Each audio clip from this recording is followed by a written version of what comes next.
예, 반갑습니다, 애청자 여러분. 한반도 통신의 최한욱입니다. 오늘 엄청 뜨겁네요. 아유, 낮에 조금 돌아다녔는데 더워서 못 돌아다니겠습니다. 방송도 좀 쉬어야 될 것 같아요. 이렇게 더운데 무슨 방송이야. 예.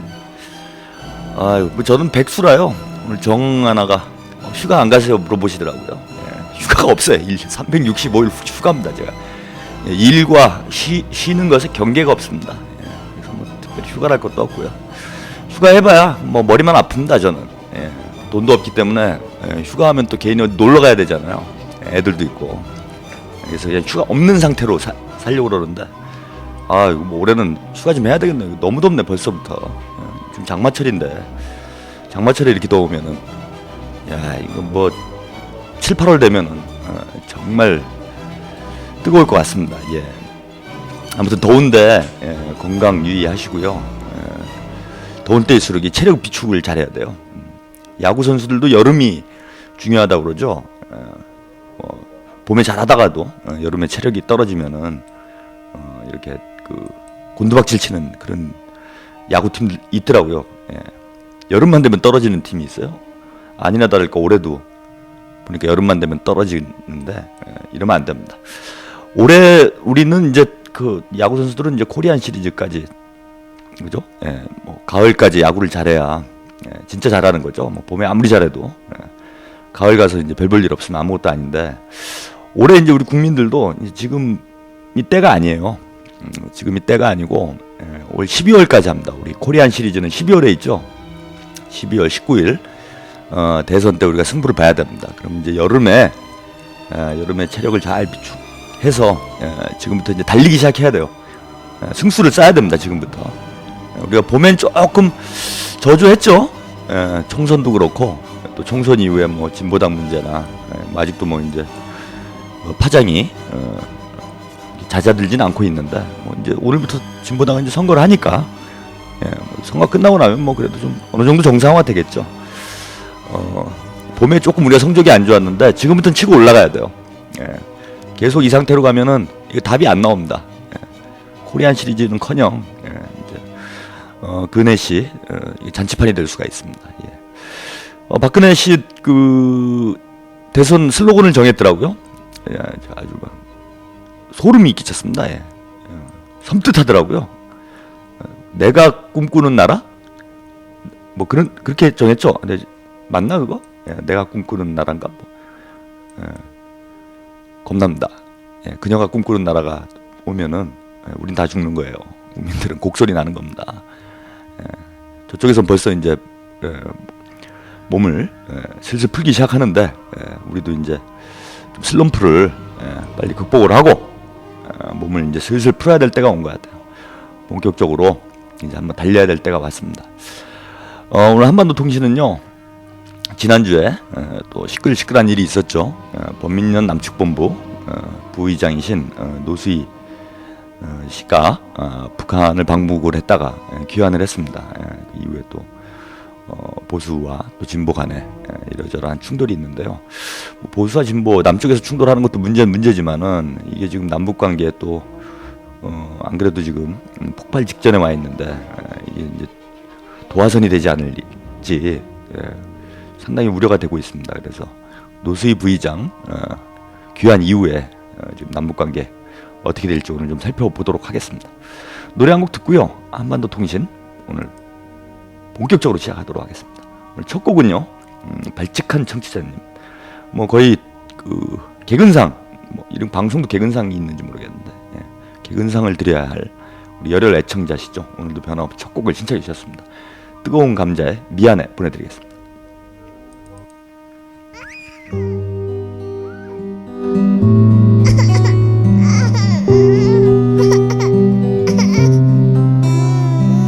이런 말 하는 게 구식인 걸까? 내가 설마 이런 말을 하게 될 줄이야. 그렇지만 이 말만은 명심해둬라. 남자 녀석들은 조심해야 해.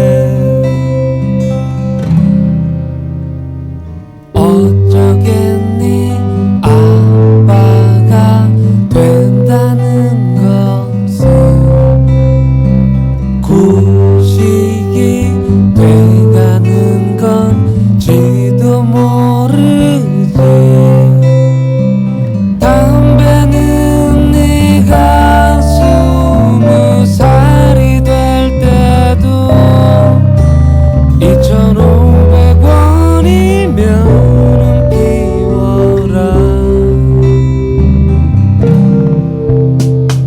술은 조금 마셔도 괜찮을 거야. 친구는 가장 큰 재산이란다.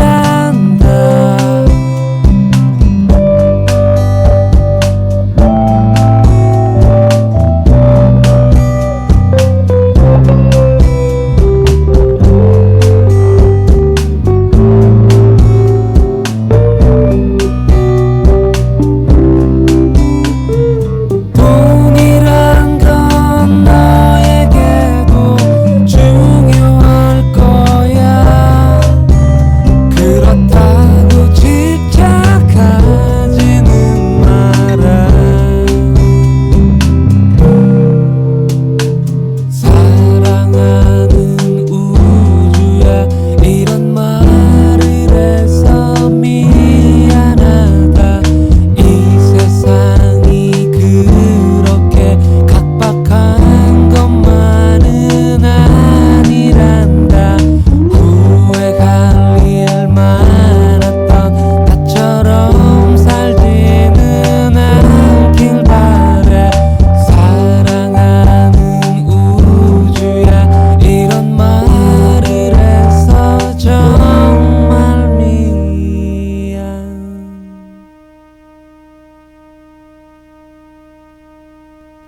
예. 노래 갑자기 끝나네요. 예. 전 이제 더 나올 줄 알고 기다리고 있다가 지금 끝나는 타이밍을 놓쳤습니다. 지난주에 우리 또 큰 화제가 된 기사가 있었죠. 만민보. 역시 많은 분들이 읽어보셨군요. 정예림 아나운서가 예전에 인터뷰 한 2달 전에 한 인터뷰를 느닷없이 기사를 완성해가지고 올렸습니다. 아주 뭐 대단한 화제를 불러일으켰어요. 제 생각엔 그래요. 본의 아니게 아주 민중의 소리에서 대서특필을 해주셔가지고 졸지에 유명 인사 됐습니다. 한턱 쏴야 되는데 정하나한테. 제가 태어나 처음이에요. 뭐 이렇게 언론에 대문짝만하게 제가 나와 보기는.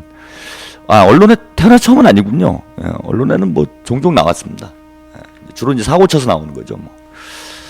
북한 뭐 간첩과 접선을 했다는 공작원과 뭐 빨갱이니 뭐 사고 쳐가지고 제가 방송에 나온 적은 있는데 좋은 쪽으로 이렇게 언론에 대서특필된 게 태어나 처음입니다. 좀 살다 보니 별일이 다 있네요. 제가 여기 사람은 인맥이 중요한 것 같아요.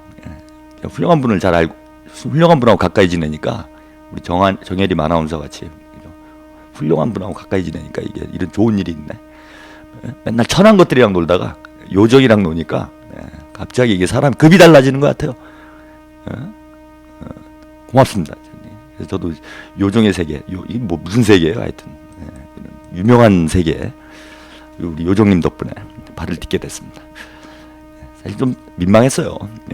저는 그냥 대충 나올 줄 알았는데 뭐 대충 제가 무슨 말했는지 기억도 안 나요. 하도 인터뷰한 지가 오래돼가지고 인터뷰도 뭐 사실 이렇게 뭐라 그럽니까 격식을 딱 차려놓고 이렇게 한 게 아니라 방송 끝나고 이제 한담 비슷하게 이렇게 얘기를 하다가 설마 뭐 저게 기사가 되겠냐 안일하게 생각을 하다가 허를 찔렸습니다. 그걸 가지고도 기사를 쓰는 사람이 있어요.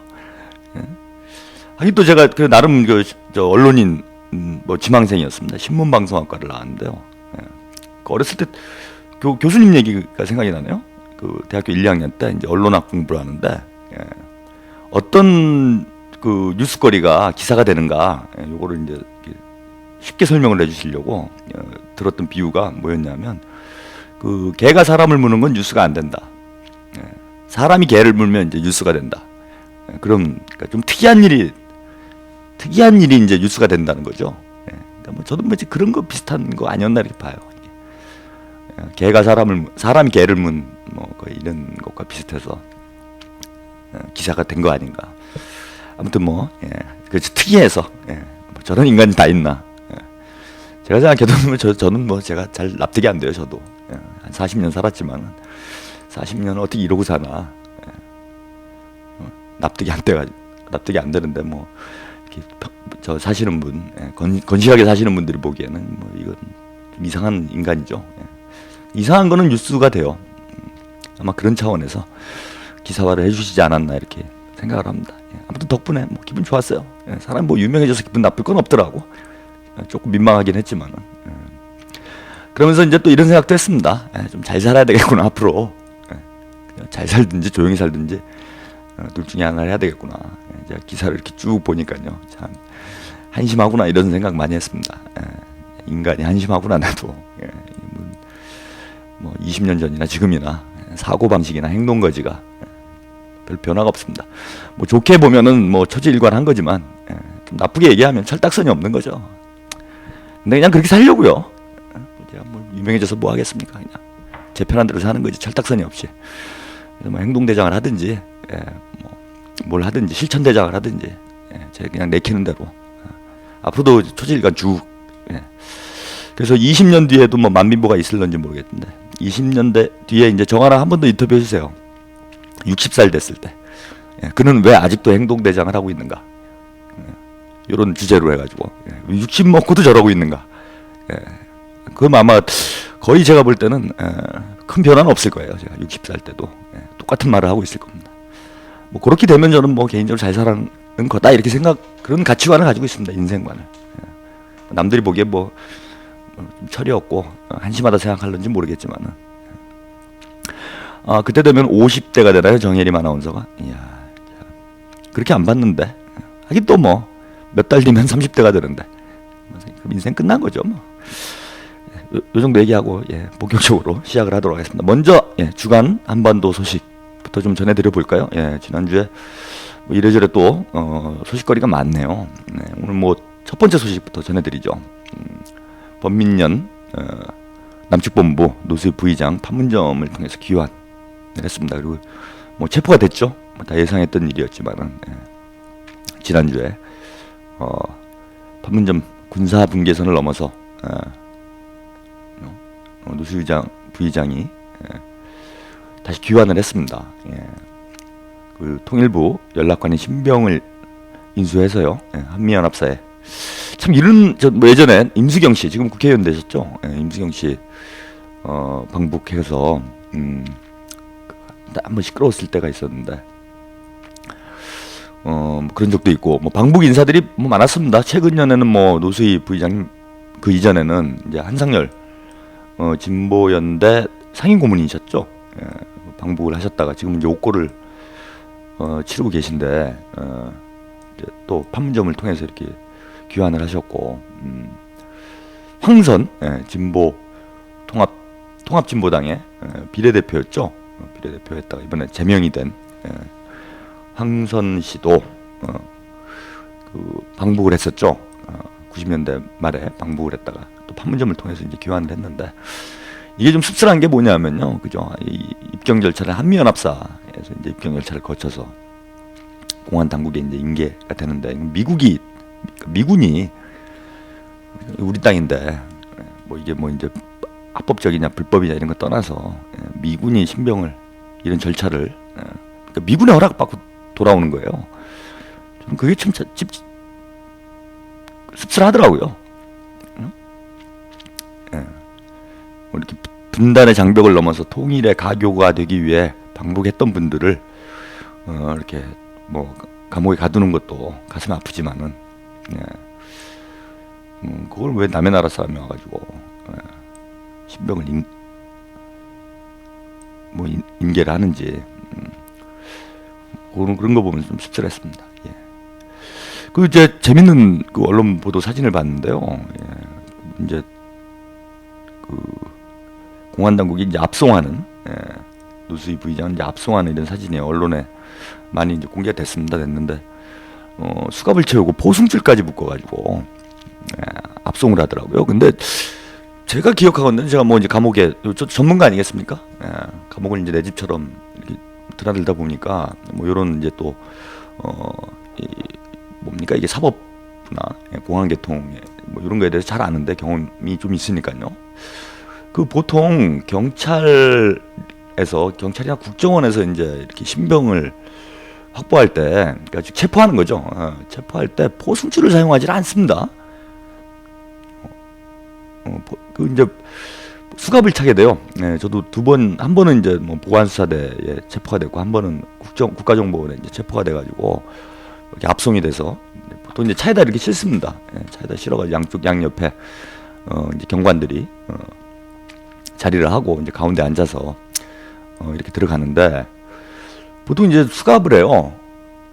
수갑을 채우고 이제 압송을 합니다. 그리고 포승줄은 이제 언제 사용을 하게 되냐면요, 이제 조사 다 끝나고 이제 검찰 조사까지 다 끝나고요, 이제 구속이 됐다라는 거는 이제 범법 사실이 어느 정도는 인정이 된 거죠. 물론 뭐 재판 절차를 거쳐서 이제 확정이 되는 거지만은 어느 정도는 인정이 되는 건데, 되니까 이제 그때부터는 이제 포승줄을 하고 이른바 시갑 절차라고 그럽니다. 이제 도주의 가능성이나 이런 게 발생을 하기 때문에 이중으로 이제 그 안전장치를 하는 거죠. 나름대로 공안 쪽에서는. 그래서 경찰에 인계될 때, 뭐 이제 국정원에 아마 인계가 됐을 것 같은데, 거기서는 포승줄을 사용을 안 하는데, 이번에는 어떻게 처음부터 포승줄로 이렇게 참 묶어가지고 마치 뭐 참 도살장에 뭐 끌고 가듯이 이렇게 끌고 가는 장면이 참 이거 언론에 보도가 되고, 그 언론에도 뭐 거의 그 보통 이제 모자이크 처리를, 물론 뭐 다 공개되신 분이고 공개 활동을 하셨기 때문에 뭐 안 그래도 된다 이렇게 생각을 했는지 모르겠는데, 인권 보호 차원에서 뭐 모자이크 처리를 한다든지 뭐 이렇게 하게 돼 있어요. 그리고 이제 수갑을 찬 부분도 가리죠. 보통 언론에 노출될 때는 가립니다. 뭐 양복 같은 걸로 이렇게 앞을 이렇게 그 뭐라 그러나요? 이렇게 둘둘 만다든지 이렇게 해가지고 피해자 인권 차원에서 수갑이 안 보이도록 이렇게 하는 게 이제 일반적이었어요. 예의죠. 최소한의 예의, 인간에 대한. 근데 이번에는 아니 평소에 하지도 않는 포승줄까지 묶어가지고 진짜 뭐 커다란 범죄자를 끌고 가듯이 뭐 그런 모습이 언론에 그대로 노출이 되더라고요. 이건 과잉이에요, 과잉. 그죠? 그리고 또 노수희 부의장이 감옥에 가는 걸 알고 오는 거잖아요, 이거는. 그죠? 사실 어떻게 보면 자수죠. 엄밀하게 얘기하면 자수하는 겁니다. 자진 출두한 거죠. 그죠? 뭐 도주를 하려고 했더라면 안 넘어오면 되지. 안 오면 그만이잖아, 감옥 가기 싫으면은. 근데 뻔히 감옥 갈 걸 뻔히 알면서도, 그죠? 감옥 갈 걸 뻔히 알면서도 판문점을 통해서 보란 듯이 이렇게 귀환을 했다라는 거는 뭐 내 스스로 잡혀가겠다. 나는 뭐 죄라고 생각하지 않는다. 이런 당당한 입장을 가지고 있는 거죠. 그러니까 도주의 위험이 전혀 없는 거예요. 전혀 없는 겁니다. 그럼에도 불구하고 이거 포승줄까지 이렇게 묶어가지고 뭐 마치 중죄인인 듯한 이런 상황을 연출하는 게 뭐 저는 상당히 의도성이 있는 것 아닌가, 이렇게 보고 참 가슴이 아팠습니다. 뭐 이날에는요, 그 범민련 남측본부를 비롯해서 그 진보 단체 회원분들이 한 300여 분 정도 귀한 환영 대회를 판문점에서 열었다라고 합니다. 뭐 이 자리에 범민련 납치본부 김을수 의장 권한대행 참석을 하셨는데, 연설을 해서 노수희 부의장은 민족의 뜻과 통일의 열기를 담아 결행한 것이라며 북에서 우리 민족의 화합을 도모하는 여러 가지 활동을 하고 한매 진수전선을 넘어 남쪽에 오고 있다. 민족의 통일의 뜻을 담아서 조문을 결행하고 오시는 노수희 부의장을 열렬히 환영한다. 이런 연설을 했습니다. 권오원 민가협 양심수 후원의 명예의 회장도요, 노수희 부의장의 좋은 방북은 남북관계를 발전시키는 계기가 되어야 된다 하면서 방북의 의미를 다시금 확인을 했습니다. 그럼에도 불구하고 공안당국이 국가원법을 적용하려 하고 있다면 뭐 이를 막아야 한다. 민족의 장래를 볼 때 정파적 의견이 다르다고 국가원법을 적용해서 사업 처리하는 것은 야만적 행태라고 또 공안당국 강력히 비판을 했습니다. 또 보수단체들도 이날 규탄 집회를 열었어요. 뭐 상위 군경회 등등해서 통일대교 앞에서 보수단체들도 이제 집회를 진행을 했다라고 합니다. 뭐 다행히도 그 집회 장소가 상당히 거리가 있어서 충돌은 발생하지 않았다라고 합니다. 예. 가슴 아픈 역사의 또 한 순간이죠. 이제 언제까지 또 우리가 이런 거를 계속 반복을 해야 되는지 안타깝습니다. 그죠? 빨리 분단의 장벽이 해소가 돼서 남과 북이 진짜 자유롭게 서로 왕래할 수 있는 단지 북을 방문했다라는 거, 북에 방문을 해서 북의 최고 지도자에게 조문을 했다는 이유로 이게 뭔가 국가보안법 법으로 처벌을 받는 이런 건 아니지 않는가 이렇게 보고요. 또 지금 조문을 한 게 노수희 부의장만 조문을 한 게 아니잖아요. 정부에서 공식적으로 이호 여사, 그다음에 현대아산의 현정은 회장 공식적 조문단으로 보내지 않았습니까? 그래서 이제 직접 참배도 하고 조문도 했습니다. 만약에 노수의장만 지금 부의장만 조문을 한 상황이라면야 뭐 사법당국에서 사업 처리를 검토해 볼 수도 있는 뭐 이런 문제일 수도 있겠지만은 물론 이제 뭐 미립북을 한 문제 뭐 이런 것도 뭐 논란의 여지가 있습니다. 근데 뭐 그 정도야 뭐 남북 교류협력법 뭐 위반 정도. 그리고 이제 사후에 통보를 할 수도 있어요. 뭐 교류협력법이 그렇게 돼 있습니다. 북한 인사들과 접촉을 하더라도 사후에 통보를 하면은 그리고 특별한 어떤 그 범법 활동이 없다라면은 사업 처리하지 않는 이런 뭐 제도가 있습니다. 그래서 뭐 단순 방북을 하는 문제를 가지고 이게 뭐 한상열 목사님 같은 경우에는 징역 3년, 5년을 받았죠. 5년. 지금 5년을 받았는데 중형에 처하는 게 지금 시대적 흐름하고 이게 좀 맞는 건가? 시대착오적 아닌가 저는 뭐 이렇게 생각을 합니다. 그런데 또 조문을 한 걸 가지고 만약에 처벌을 한다 이렇게 되면은 그럼 아까 뭐 형평성 문제가 발생을 하지 않아요. 그 현정은 회장이나 이호 여사 같은 경우에 이제 공식적으로 조문을 했는데 또 그걸 뭐 또 어떻게 볼 거면 그걸 뭐 종북 활동이라고 평가할 수가 없는 거잖아요. 그런 면에서 이명박 정부가 진지하게 상식적 수준에서 이 문제를 잘 처리하기를 바랍니다. 뭐 요 얘기는요 뒤에 더 자세하게 말씀 좀 하도록 하죠. 이게 뭐 남측 내부의 문제로 지금 끝날 문제가 아니죠. 북측에서도 지금 강력히 지금 비난을 하고 있는데 이게 또 남북 관계를 급속도로 냉각시키는 하나의 이제 발화점이 될 수 있는 이런 또 중대 사건이어서 요 문제와 관련된 남북 관계 전망 문제는 좀 오늘 본 주제 한반도 초점 이제 두 꼭지를 나눠서 이렇게 진행을 하려고 합니다. 그죠?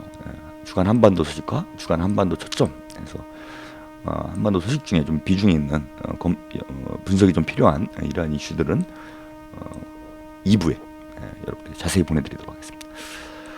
두 번째 소식.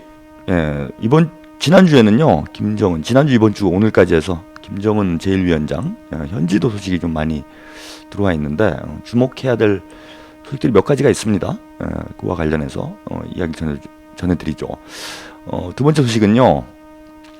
김정은 제1위원장이 지난주에 이제 그 현지지도가 한 20일 정도 현지지도 공개 활동 소식이 전혀 없다가 지난주에 그 곱등어간이었죠. 그러니까 돌고래쇼하는 그 능라도에 짓고 있는 곱등어간하고 유선암 연구소, 그러니까 유방암을 연구하는 연구소 현지도가 있었다 이렇게 소식을 좀 전해드렸는데요.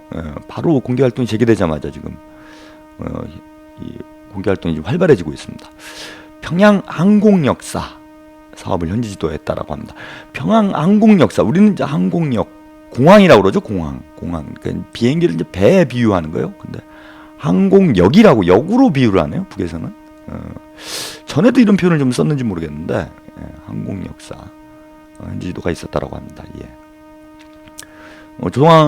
조선중앙통신에 따르면은요, 여객 화물들을 항공으로 실현할 수 있는 봉사시설을 갖추고 항공길에 대한 비행 지휘와 기술 봉사를 진행하는 민용 비행장이라고 이 항공역사, 평양 항공역사를 소개를 하면서요, 건축 면적이 1729 평방제곱미터에 달하고 중앙홀과 4개 휴게실, 준비실, 차용간부 등이 배치되어 있으며 전기, 난방, 환기, 급배수 보장을 위한 기계 설비들이 설치된 1항공역사 여객들에 대한 봉사를 높은 수준에서 원만히 보장할 수 있게 꾸려졌다. 이건 이제 완공이 된 것 같아요.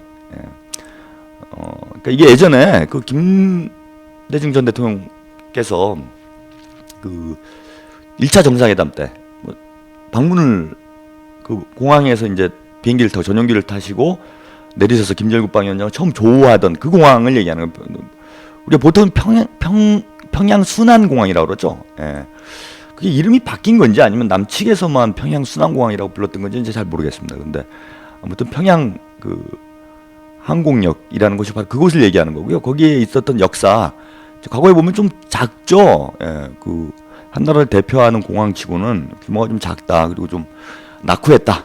갔다 오신 분들도 이제 보통 이제 북한을 항공편으로 방문을 하게 되면은 바로 평양 순안공항에 내리게 되는데 그래서 많이 이제 남쪽에서 많이 알려져 있어요. 그 영상이나 사진으로도 우리가 많이 보아왔는데 그 공항을 얘기하는 겁니다. 거기에 그 본청을 지금 이제 개건을 한 거예요. 리모델링한 거죠. 리모델링을 해서 여기는 이제 1항공 역사는 오픈이 됐고요. 지금 이제 새로 2항공 역사를 또 짓고 있다라고 합니다. 예. 바로 여기를 이제 김정은 제1위원장이 지금 현지 지도를 했다라는 소식입니다. 예.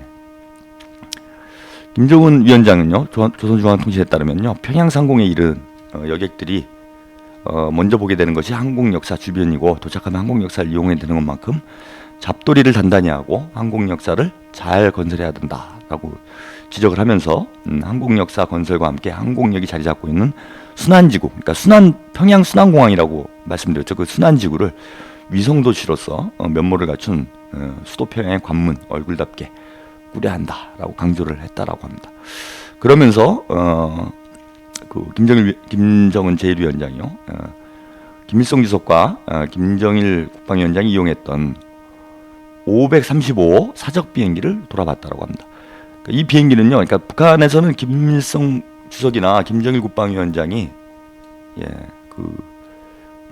이용을 했던 이런 그 차량, 이런 뭐라고 해야 됩니까? 이거 하여튼 운송수단 이런 걸 사적으로 지정을 하죠. 그래서 사적 탱크도 있고 사적 차량도 있고 해서, 근데 이제 아마 전용기였던 것 같아요.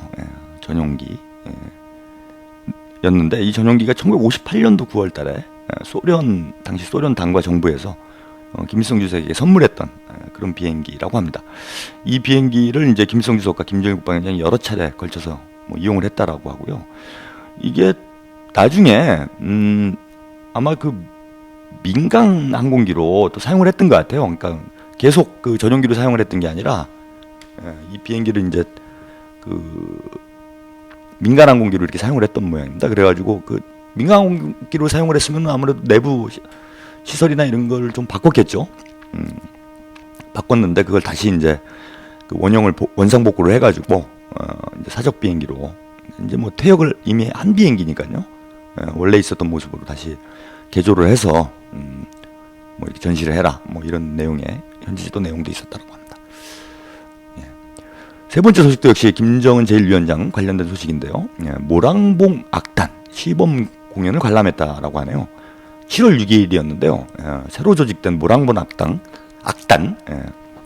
북한에 요즘에 이제 그 은하수 관현 악단이라고 그래가지고 2009년께로 알고 있어요. 2009년께에 조선악, 조선악이라고 그러죠. 그러니까 북한 우리 이제 전통 국악이죠, 국악과 서양의 관현악. 그 다음에 이제 현대 악기들, 예컨대 전자 악기들이죠. 드럼이랄지, 전자기타, 베이스, 이런 것을 편성한, 이런 악단, 관현 악단을 만들어가지고 북한에서 대단한 인기를 끌었다고 합니다. 근데 이번에 이제, 또 새롭게 모란봉 악단이라는, 그 악단을 새로 조직을 해서, 시범 공연이 7월 6일 날 있었다고 그러는데 바로 이 공연을 김정은 제1위원장이 관람을 했다라고 합니다. 조선중앙통신에 따르면요, 김정일 국방위원장이 음악 정치의 위대한 업적과 활력을 영원히 빛내어 나가시려는 경의하는 김정은 동지의 숭고한 염원과 정력적 지도에 의해 조직된 지 불과 몇 개월 되지 않는 모란봉 악단이 자기의 탄생을 온 세상에 선포하는 뜻깊은 시범 공연에 막을 올렸다라고 보도를 했습니다. 그러니까 김정은 제1위원장이 직접 지시를 해서 이 악단이 이제 만들어졌다. 뭐 이런 뜻인 것 같아요. 예. 이날 공연은요, 뭐 2시간 정도 진행이 됐다라고 하고요. 뭐 이제 다양한 2시간 정도면은 뭐 10여 곡 이상의 이런 레파토리로 공연이 진행됐다고 합니다.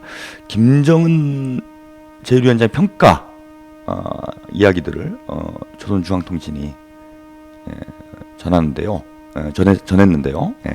모랑본 악단의 창작가 예술인들이 혁명적 창조 기풍을 발휘하여 사상성이 높은 훌륭한 공연을 진행한다대요. 커다란 만족을 표시하였고 시범 공연의 성과를 축하하고 조선인민군 최고사령관에 감사를 주었다라고 전했습니다. 김정은 제1위원장은 오늘 공연이 2시간 넘게 진행되었는데 전혀 지루하지 않았다고, 또 보고 싶은 심정이라고 하면서 기분이 대단히 좋다라고 매우 기뻐했다라고 합니다.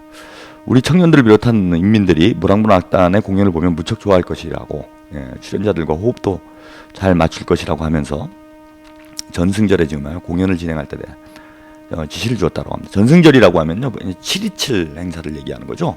북한은 남쪽에서는 휴전협정 체결일인데 북한에서는 이제 전승절, 전승기념일로 이렇게 제정이 되어 있습니다. 그러니까 절이 들어가니까 이제 국경일이죠. 이제 국경일인데 북한에서 이제 전쟁을 이겼다라고 평가를 하는 거예요. 한국 전쟁을 미국하고 싸워가지고 이제 뭐 결과를 보면 비긴 건데, 그죠? 휴전을 했으니까 이제 비긴 거죠.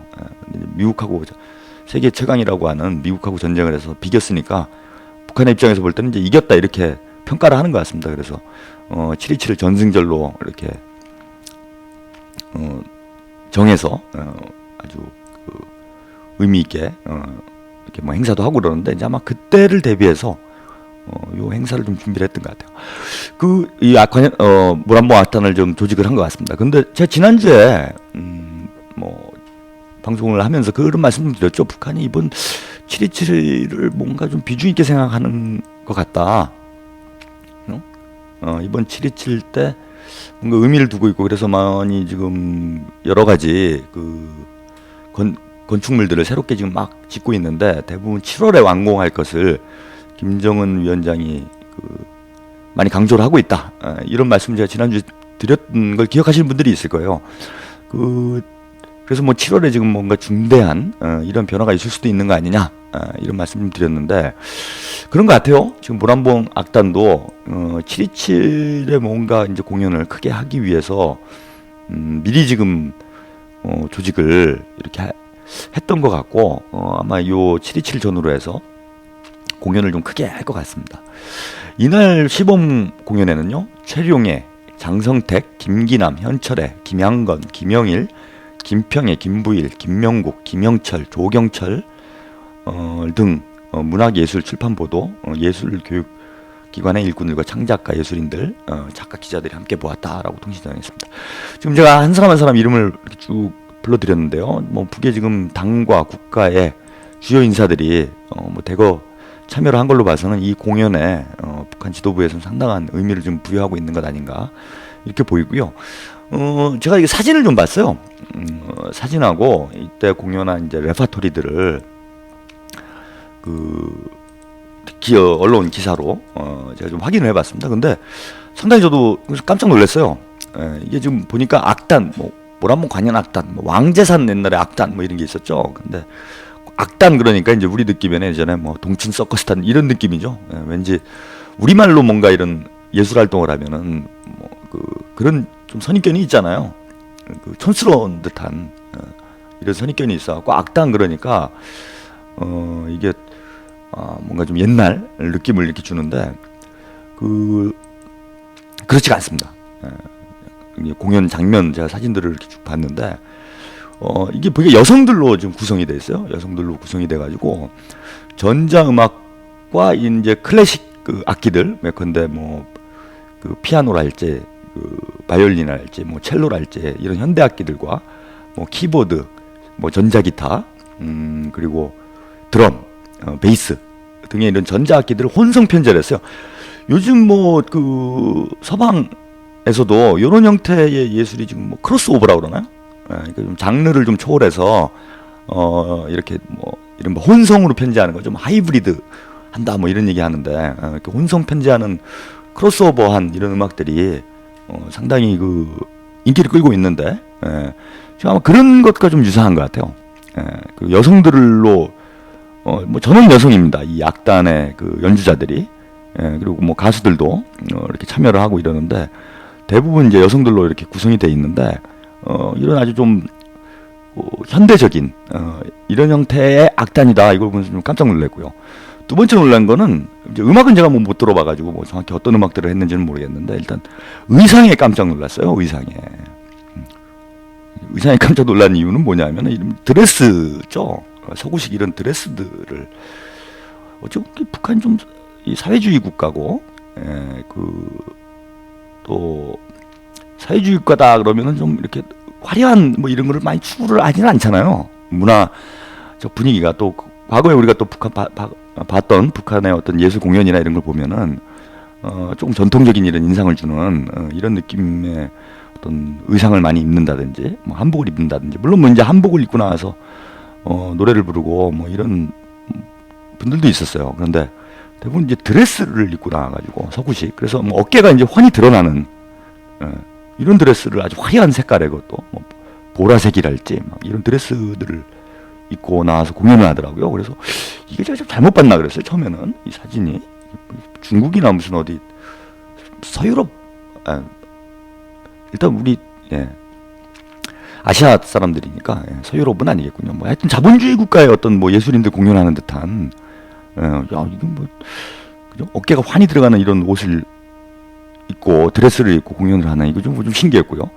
또 하나 미니 스커트를 입고 나와가지고 바이올린 연주를 하는 장면이 있더라고요. 제가 알기로는 이게 과거에 북한에서 아예 공식적으로 미니 스커트 같은 거 안 입는 걸로 제가 예전에 알고 있었는데 깜짝 놀랐어요. 그러니까 거의 뭐 무릎 위로 한 뼘 정도가 올라간 거니까 남쪽에서도 사실 이런 옷을 입으면 이게 상당히 뭐라 그럽니까 좀 그 야하다? 야하다는 표현은 좀 그런데 하여튼 좀 그죠? 평소에 이렇게 소화할 만한 옷들은 아닌 거죠. 근데 미니 스커트를 입고 나와가지고 이렇게 연주를 하는 이런 장면들이 있더라고요. 깜짝 놀랐습니다. 이게 북한 공연이 맞나? 제가 사진을 보고. 그래서 물론 이제 옷 같은 걸 보고 다 평가할 수는 없겠지만 이제 음악의 내용이나 공연 같은 건 좀 들어봐야 되겠지만 이거 나중에 기회가 있겠죠. 그리고 좀 더 분석을 해볼 생각인데 이게 북한에 상당한 변화가 지금 느껴지는 뭐 그런 공연이었습니다. 그리고 무대 장치나 이런 것도요 상당히 화려하고 현란한 마치 뭐 지금 우리나라에 무슨 쇼 무슨 음악 중심 그런 거 있잖아요. 음악 프로그램들 뭐 아이돌들 나와가지고 하는 음악 프로그램들의 무대를 방불케 할 정도로 매우 현란하고 화려하고 또 이런 또 무대의 어떤 그 장치들이 매우 현대적인 특히 뒤에 이제 배경이 상당히 놀라웠는데요. 뒤에 이제 보통 영상 많이 쓰죠. 이렇게 이제 그 LED 화면이잖아요. LED 화면을 이제 크게 해가지고 무대 장치로 우리도 많이 쓰는데 남쪽에도 이런 게 있는지 모르겠어요. 저는 본 적이 없어갖고 제가 뭐 이런 대중음악에 요즘에 뭐 관심 별로 없어갖고 못 볼 수도 있는데 LED가 이렇게 직사각형의 뭐 아주 이 직사각형의 긴 형태로 끊어진 거죠. 이게 한 9개 정도? 이거 뭐 어떻게 설명을 해드려야 될지 모르겠네. 이게 좀 화면을 보여드리면 참 더 좋을 것 같은데 하여튼 뭐 이 끊어지는 LED 화면들을 이렇게 조형적으로 미학적으로 이렇게 배치를 했는데 이제 거기에 한 그림이 나가는 거예요. 이거 뭐 가능은 할 것 같아요. 제가 볼 때는 LED도 이게 여러 가지 이제 사실 여러 개의 블록들을 이렇게 조합을 해가지고 영상을 내보내는 거니까요. 기술적으로는 충분히 가능할 것 같은데, 근데 아무튼 매우 현대적인 이런 느낌을 주는 이런 무대, 그 의상과 무대, 뭐 조명 이런 것이 과거에 북한에서 보여줬던 공연하고는 아주 현저하게 다른 이게 북한이 맞나 이런 느낌을 주는 이런 것도 상당히 놀라웠습니다. 그리고 공연에서 이제 그 연주된 그 노래들이 이제 쭉 소개가 됐는데요. 뭐 기본적으로는 이제 북한 노래들이죠. 북한 노래들이 이제 다수를 이루고 있는데 뭐 이른바 혁명가요라고 합니다. 북한에서 얘기하는 어떤 정치성이 매우 강한 이런 음악들보다는요, 상당히 좀 통속적이고 좀 대중적인, 그러니까 예컨대 뭐 자본주의권에 있는 이런 관객들이 듣더라도 크게 거부감 느껴지지 않는 곡목들을 위주로 이렇게 편성이 돼 있더라고요, 공연이. 그래서 보면 아리랑, 좀 아리랑이야 뭐 누구나 다 들을 수 있는데요. 그대는 어머니, 내 마음 별에 담아, 배우자, 이강산 높은 령의 험한 길 위에, 예쁜이, 노래 제목들 제가 불러드리는 거예요. 북한 노래고요. 승리자들, 영변의 비단처녀, 이 땅의 주인들은 말하네, 들꽃 새송이, 그 품을 떠나 못 사네. 여기 이제 북한 곡들이었는데 연주한 이날 보면은 물론 좀 정치성이 느껴지는 이런 노래 제목들도 있어요. 뭐 승리자들이랄지. 그런데 대체로 보면은 일단 제목으로 봐서는 그 정치성이 이렇게 높은 노래들이 아니다. 예. 이게 좀 또 주목이 되고요. 또 외국 곡들을 많이 불렀어요. 많이 연주를 했습니다. 외국 곡들을. 차르다쉬, 사바의 여왕, 별의 세레나데, 결투, 승리, 페넬로페, 이제 곧 날아오르리, 장밋빛을 띤 미니에트, 나의 길, 집시의 노래, 달라스, 뭐 세계 동화 명곡 묶음, 이런 이제 외국곡들을 거의 절반 정도를 외국곡을 했어요. 제가 왜 이걸 이제 왜 주목을 하냐면요, 이게 뭐 이제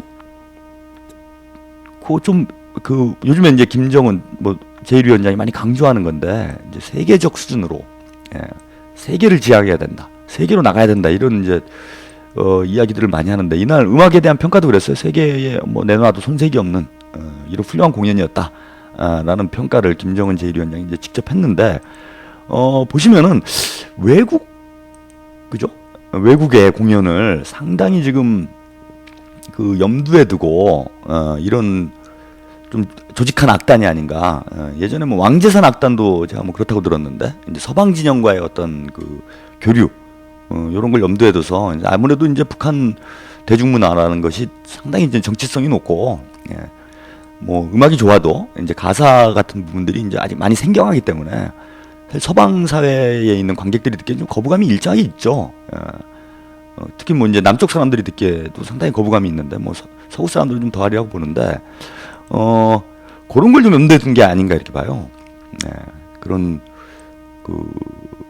그래서 앞으로 그 대외의 어떤 교류, 이제 문화적인 어떤 가교 역할을 하는 이런 어떤 악단으로 이렇게 좀 조직이 된 게 아닌가 이렇게 좀 보이고. 근데 아까 말씀드렸듯 주목해서 생각해봐야 될 게 뭐냐면은 그 7.27을 지금 계기로 해서 이 악단을 조직을 했단 말입니다. 그러니까 7.27이라고 하면 아까 말씀드린 북한 어떤 전승절이라고 할 만큼 북한 내부 지향적인 이런 의미가 많이 담긴 날인데, 이런 날을 기념해서 이런 좀 대외지향적인 형태의 악단을 조직했다. 요것이 사는 바가 좀 크지 않나 이렇게 봅니다. 그래서 이제 또 북한식 그 대외 개방, 이런 것이 본격화될 가능성, 이번 7.27을 좀 전후로 해서 이럴 가능성이 좀 있는 것 아닌가. 그래서 본격적으로 지금 김정은 위원장이 뭐 공개 연설도 여러 차례 했고, 김정은 위원장이 지금 북한 최고 지도자가 된 이후에는 상당히 개방적인 모습을 많이 보여주고 있어요. 그죠? 뭐 생긴 게도 여러 차례 한 바가 있고, 지난번 김일성 주석 탄생 100돌 행사 때도 이제 서방 언론인들 많이 초청을 하고, 또 인공위성 발사도 물론 이제 발사 장면을 취재할 수는 없었지만은 서방 언론들을 직접 초청을 해가지고 직접 이제 취재를 할 수 있도록 이렇게 하는 조치도 취하고 뭐 이렇게 했는데, 이번이 전 모란봉 악단의 또 공연 모습들 이런 것을 보면서 북한이 본격적인 어떤 그 개방 전략, 북한식의 개방 전략이겠죠. 뭐 이런 쪽으로 지금 갈 가능성 좀 다분히 있는 것 아닌가. 상당히 주목되는 이러한 공연이었다라고 봅니다. 여기까지 전해드리고요.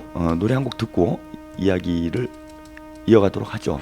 노래 신청을 좀 해주십사 했더니 아무도 안 해주시네요. 아무도 안 해주십니다. 그래서요, 한번 들어볼까요? 저기 뭐 지금 선곡이 될런지 모르겠는데, 이 모란봉 악단이 했던 공연 중에 혹시 한 곡, 뭐 지금 아까 말씀드린 서방 노래들 음악들도 지금 많이 연주를 했으니까요. 그 노래를 들어보면은 대충 또 어떤 분위기인지 예, 느낌이 오실 수도 있을 것 같아요. 그래서 제가 한번 찾아보겠습니다. 예.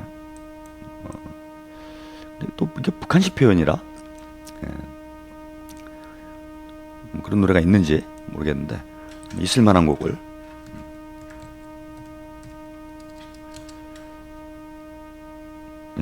없네요. 예.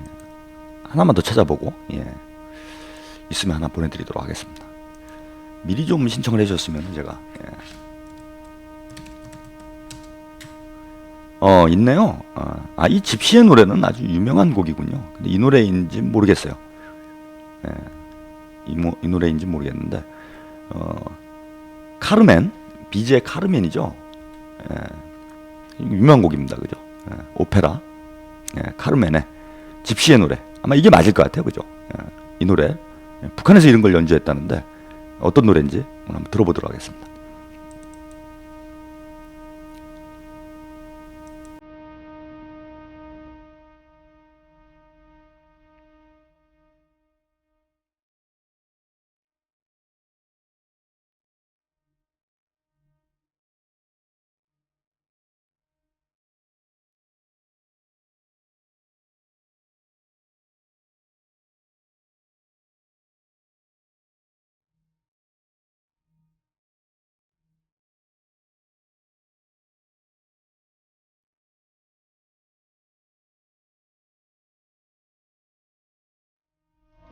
이게 좀 선곡이 좀 잘못된 것 같네요. 전체가 재생이 안 되는 이런 노래였습니다. 다시 한번 시도를 해보겠습니다. 예. 죄송합니다.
예.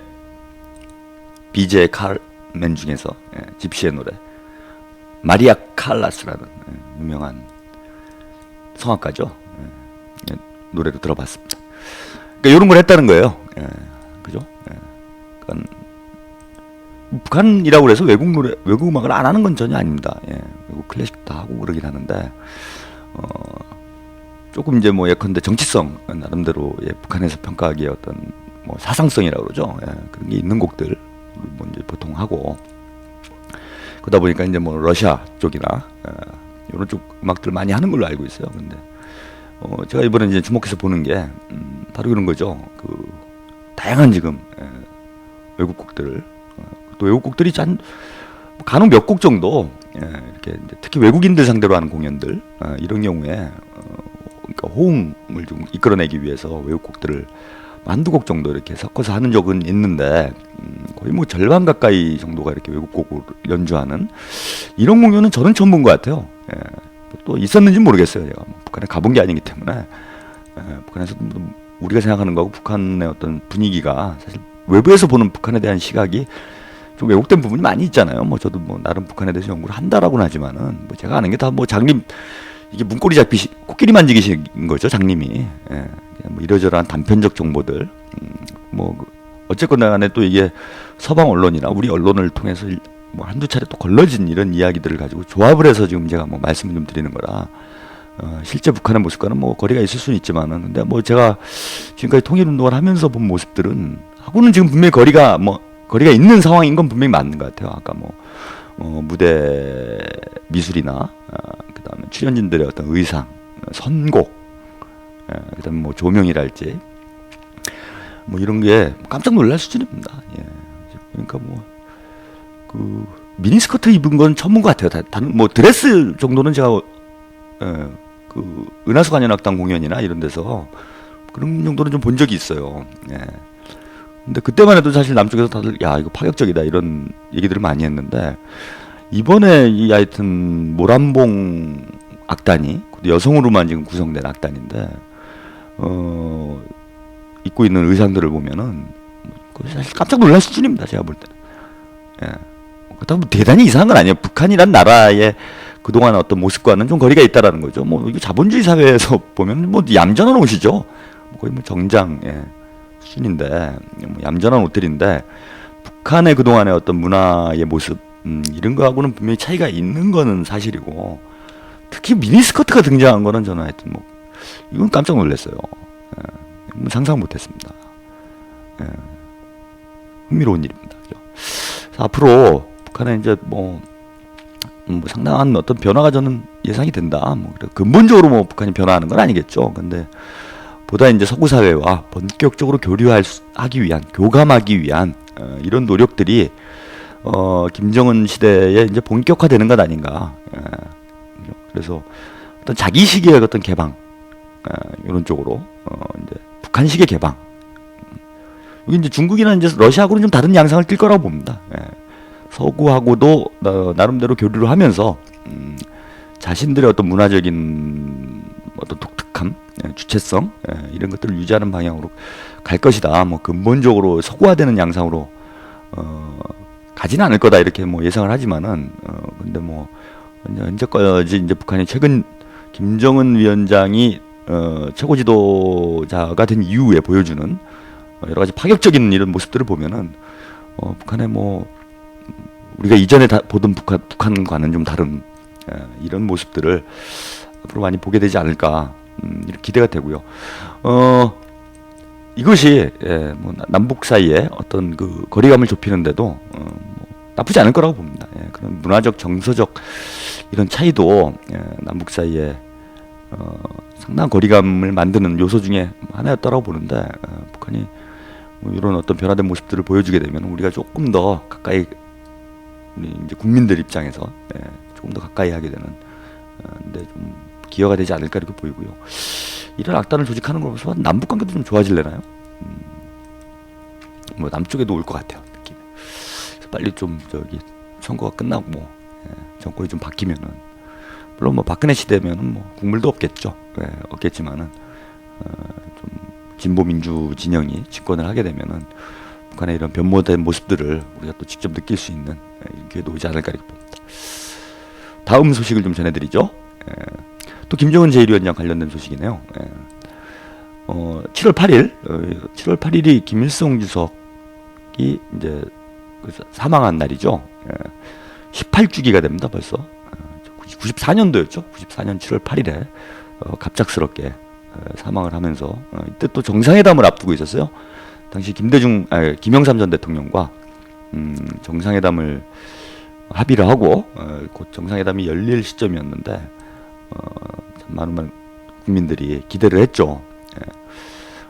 안타깝게 정상회담을 앞두고 사망을 하면서 남북관계가 뭐 극도로 또 악화되는 이런 일이 있었는데 벌써 18주년이 됐다나요? 제가 94년 저는 엊그제 같은데요. 이제 대학교 한참 다니고 있었을 텐데 세월이 많이 흘렀군요.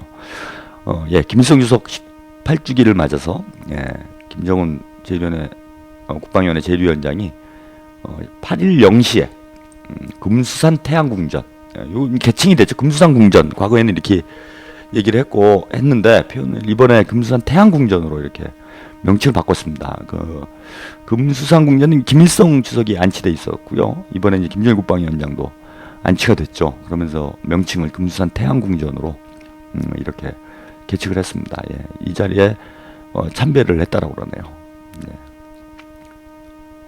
그래서 조선중앙통신에 따르면은요, 김정은 제1위원장은 김일성 주석과 김정일 국방위원장이 입상이 모셔져 있는 홀에 들어서서 인민군 지휘 성원들과 경의를 표했다. 이렇게 좀 보도를 했습니다. 그리고 또 이어서 그 김일성 주석의 생전의 모습으로 있는 그 홀에 들어서서 또 인사를 올렸다라고 이제 보도가 나왔네요. 그리고 김일성 주석의 훈장 보존실, 열차, 김일성 주석이 생전에 이용했던 열차, 승용차 등을 돌아봤고요. 태양상, 그러니까 동상이죠. 김일성 주석과 김정일 국방위원장의 동상이 있는 홀에 들어서서 인사를 올렸다 이렇게 되어 있습니다. 이날 궁전 참배에는요, 최용해, 리용호, 김정각, 현철의, 최부일, 손철주, 박재경, 조경철, 김영철, 리병철 등 조선인민군 지휘성원들이 참가를 했다라고 합니다. 조금 이것도 주목이 되죠? 군인들하고만 이제 같이 참배를 했다라는 겁니다. 뭐 당과 국가의 주요 인사들, 아까 뭐 그 모란봉 악단 공연 소식 전해드리면서 말씀 좀 드렸는데 참가한 사람이 당과 국가, 뭐 정권의 이런 주요 인사들이 공연에 모두 참가를 했고, 이날 그 김정은 제1위원장이 참배한 이후에 김영남, 최영림 등 주요 인사들이 또 경의를 표했습니다. 그러니까 참배를 한 거죠. 그래서 어차피 참배 일정이 있었음에도 불구하고 군인들하고만 지금 참배를 했다라는 점, 이것도 좀 주목할 만한 이런 움직임이 아닌가 이렇게 보이고요. 바로 이어서 같은 날입니다. 조국 해방전쟁 승리 기념관을 돌아봤다라고 또 보도가 나왔습니다. 그러니까 그 군인들하고 김일성 주석 시신이 있는 금수산 궁전을 참배를 한 이후에 바로 이어서 조국 해방전쟁 승리기념관, 그러니까 우리로 얘기하면 전쟁기념관인 거죠. 전쟁기념관을 참배하는 일정이 바로 이어졌습니다. 그래서 중앙통신 보도에 따르면요, 그 기념관은 우리 군대 인민이 미 제국주의자들 처음 물리치고 조국의 자유 독립을 영예롭게 수호한 불굴의 투쟁정신을 전하는 뭐 사상교육의 전당이다라고 하면서 김정은 제1위원장이 항일 무장투쟁 시기관, 민주주의 혁명 시기관, 작전관, 군종 병종관, 승리관, 중국인민지원관 등 국제지지 성원관, 공군무기관, 노획관, 대전해방작전 전경화관, 그러니까 아마 그림으로 그러니까 대전 전투 때를 얘기한 것 같아요. 여러 관들을 다 돌아보면서 한국 전쟁에 대해서 이렇게 평가를 했다라고 합니다. 그래서 한국 전쟁에서의 승리는 한마디로 사상의 승리, 전략 전술의 승리, 정신의 승리라고 말할 수가 있다. 라고 이 얘기를 했다라고 합니다. 예, 북한의 이 조국 해방 전쟁 승리 기념관은요, 건물의 면적이 5만 3천 평방제곱미터, 3층의 본관 건물과 원형의 부속 건물로 이루어져 있고요. 전시관 15개, 전시실 80개로 구성이 되어 있습니다. 지난주만 봐도요, 지금 보면 거의 제가 전해드린 소식이 노수희 부의장 귀환 소식을 좀 제외하고는 김정은 위원장 현지 지도 소식을 좀 많이 좀 전해드렸는데요. 지난 한 주간만 보더라도 지금 4번이나 지금 공식 일정이 있었고요. 특히 주목되는 게 마지막에 전해드린 금수산 기념궁전을 참배한 이후에 한국전쟁 기념관을 참관을 했다라는 것. 지금 7.27이 얼마 안 남았잖아요. 그래서 7.27을 전후해서 참관할 수도 있는데 좀 사실 좀 연관이 일정상 연관성이 좀 별로 없는 거죠. 7.27을 즈음해서 이렇게 방문한 것도 아니고 김일성 주석이 사망한 날 한국전쟁 기념관을 참관했다라는 게 이게 도대체 무슨 의미인지 이것도 한번 주목해 볼 필요가 있습니다. 그죠? 그래서 지금 쭉 보면은요, 제가 아까도 말씀을 좀 드렸는데 7월 7.27로 뭐가 좀 맞춰지는 분위기예요. 관련이 없는 기사들이죠. 모란봉 관현악단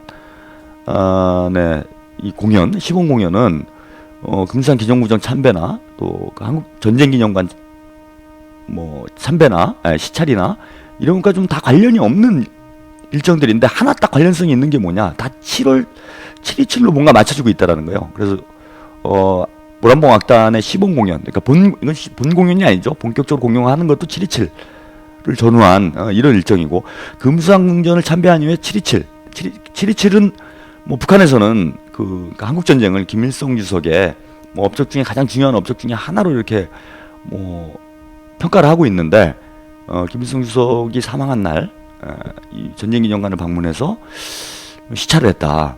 그래서 북한에서 지금 이번 7.27을 뭔가 상당히 지금 중요하게 보고 있는 어떤 의미를 부여하고 있는 이런 것이 아닌가 이렇게 좀 주목이 됩니다. 그죠? 그래서 지난주에도 말씀드렸다시피 이번 7월이 상당히 한반도 정세의 어떤 분수령이 될 수 있는 이럴 가능성 지금 좀 다분해지고 있는 것 아닌가. 적어도 북한에서는 올해 7월을 상당히 부각을 하고 있고, 지금 올해가 한국전쟁 정전 59돌이에요. 60돌, 55돌, 65돌 이렇게 꺾어지는 해라면은 북한에서 뭔가 의미 부여를 하고 이렇게 여러 가지 행사나 이런 것들을 준비하고 이러는 것이 쉽게 납득이 될 수 있는데, 59주년 그러면은 과거의 북한의 모습을 보면 특별히 그렇게 큰 행사를 준비하고 이랬던 적이 없습니다. 그럼에도 불구하고 지금 올해 7.27로 많은 정치 일정들이 뭔가 맞춰지고 있는 게 적어도 김정은 제1위원장의 어떤 구상이 있는 것 아닌가. 이 7월에 어떤 한반도 정세에 큰 변화를 가져오는 이런 구상을 가지고 있는 것 아닌가라고 상당히 주목이 되고요. 또 하나는 지금 여기 제가 보도하면서는 말씀 안 드렸는데요. 저기 모란봉 악단 시범 공연, 그 다음에 금수산 기념구정 참배, 요 두 가지에서 지금 남쪽에 화제가 되는 뉴스가 하나 있습니다. 뭐냐면은 모란봉 악단 공연 때 김정은 제1위원장 옆 좌석에 20대로 보이는 아주 젊은 여성이 자리를 함께하고 있어요. 보통은 이제 당과 국가의 주요 인사들이 보통 이제 북한은 이런 공식 행사가 있으면은 이른바 서열로 좌석 배치를 하죠. 그래서 예컨대 장성택 국방위원회 부위원장이나 리용호 총참모장 혹은 김영남 상임위원장 이런 사람들이 이제 지근거리에서 착석을 하게 되는데, 이번 이 모란봉 악단 공연 때 웬 젊은 여성이 김정은 위원장의 지금 옆자리에 앉아 있습니다. 그래서 이 여성은 도대체 누구냐? 김일성 주석 김정일 국방위원장 그 급서 이후에 그 호상을 썼었죠. 김정일 위원장이 호상을 썼었는데 그 옆에 웬 또 그 젊은 여성이 그 상복을 입고 오열을 하면서 이렇게 그 같이 호상을 서는 모습이 남쪽 언론에서 한번 화제가 됐는데 그 여성은 아닙니다. 그 여성은 아니에요. 제가 이렇게 사진을 봤는데 얼굴이 분명히 달라요. 다르고 그 누굽니까? 그때 당시에 그 호상을 같이 썼던 여성은 김정일 국방위원장의 그 차녀가 아니냐. 그 일남일녀로 알려져 있어요. 지금 뭐 갑자기 이름이 생각이 안 나네요. 김정남이 김정일 국방위원장의 장남이고, 김정철이라는 또 아들이 있고, 그다음 김정은 그 제1위원장이 이제 그 삼남이다. 남쪽이 보통 이렇게 지금 분석을 하고 있죠. 그래서 김정남이 장남인데, 장남이 지금 밀려나가지고 뭐 해외에서 돌아다니고 있다 뭐 이런 뭐 주장을 하는 언론 보도들이 많이 나오는데 저는 그거는 좀 사실이 아닌 것 같아요. 일단은 뭐 제가 여러 가지 문헌들을 분석한 결과로는 일남일녀가 맞는 거 아닌가 지금. 김정철 모르겠고요. 김정남은 좀 이상해요. 김정남은 이상합니다. 외모도 좀 차이가 있고 북한의 그래도 최고 지도자의 장남이면 그러고 다니면 안 되죠. 그리고 다닐 수가 없어요.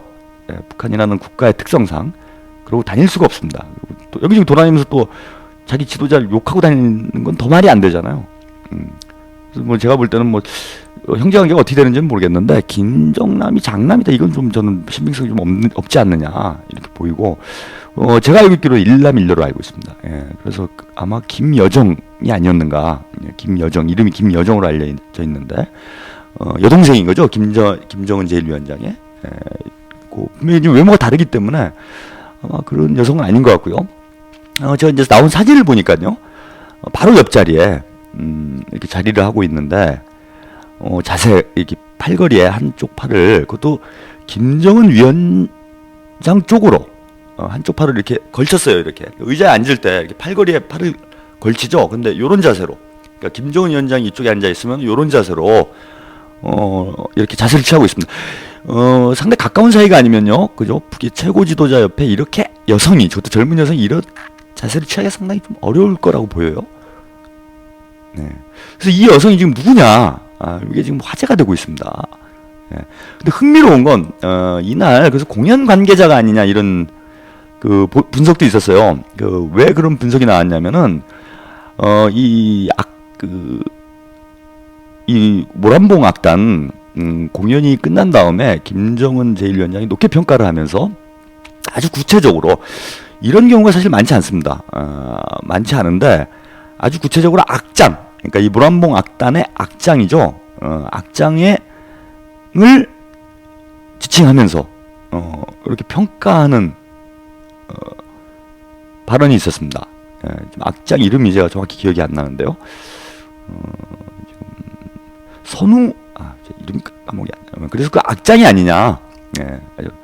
이름을 지칭하면서까지, 그리고 어쨌거나 행사가 이제 시범 공연이었으니까 그 공연을 뭔가 주관한 이런 사람이 옆에 지근거리에서 뭐 간혹 그런 경우가 있습니다. 현지 지도를 하게 되면은 김정은 위원장이 현지 지도를 하게 되면은 현지의 이제 해당 일꾼이죠. 책임 일꾼이 바로 옆에서 지근거리에서 직위상 이제 더 높은 사람이 옆에 있어도 지근거리에서 이제 보좌를 하거나 이렇게 해설을 하거나 이런 경우들이 있기 때문에 그 모란봉 악단의 누굽니까 하여튼 악장이 옆에서 지금 공연한 거 아닌가 이렇게 보이는 분석하는 제가 기사도 본 적이 있는데요. 그건 아닌 것 같아요. 아닌 것 같은 이유가 두 가지인데, 일단 아까 말씀드린 대로 앉아 있는 모습을 보면은 사실 모란봉 악단의 악장이면은 상당히 지금 또 긴장되는 자리 아닙니까? 긴장되는 자리이기 때문에 앉은 자세나 모습이 여유가 없어 보일 수 있어요. 바로 옆에 보면은 이제 그 옆좌석에 김정은 제1위원장의 이제 군인들도 좀 앉아 있고 그러는데 대부분 부동산세, 팔을 다 다리 위에, 양손을 다리 위에 이렇게 얹어놓고 뭐 이렇게 뻣뻣한 부정 자세는 아니지만은 이렇게 좀 그 예를 갖춰서 이렇게 앉아 있는 모습들입니다. 근데 유독 그 여성만 지금 팔걸이에 손을 올리고 거의 김정은 위원장하고 비슷한 자세예요. 비슷한 자세로 이렇게 앉아 있는 모습으로 봐서는 악장이라면은 이렇게 여유 있는 모습으로 앉아 있기가 어려울 텐데, 제가 요런 거고요. 그리고 또 두 번째는 요게 이제 결정적이라고 보는데요. 이 여성이 아까 7월 8일 날 금수산 그 궁전 네, 참관을 했다 이런 보도 제가 말씀드렸는데 그 자리에도 함께 나타납니다.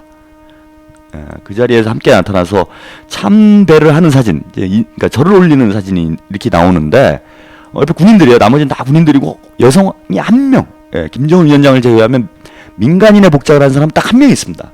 그러니까 아까 당과 국가의 주요 인사들도 다 참가를 안 했는데 모두 참가를 안 했는데 그 군인들만 참가를 했는데 이 여성만 군인은 아닌 것 같아요. 그럼 군복을 입었겠죠. 이 여성만 같이 참가를 하고 있습니다.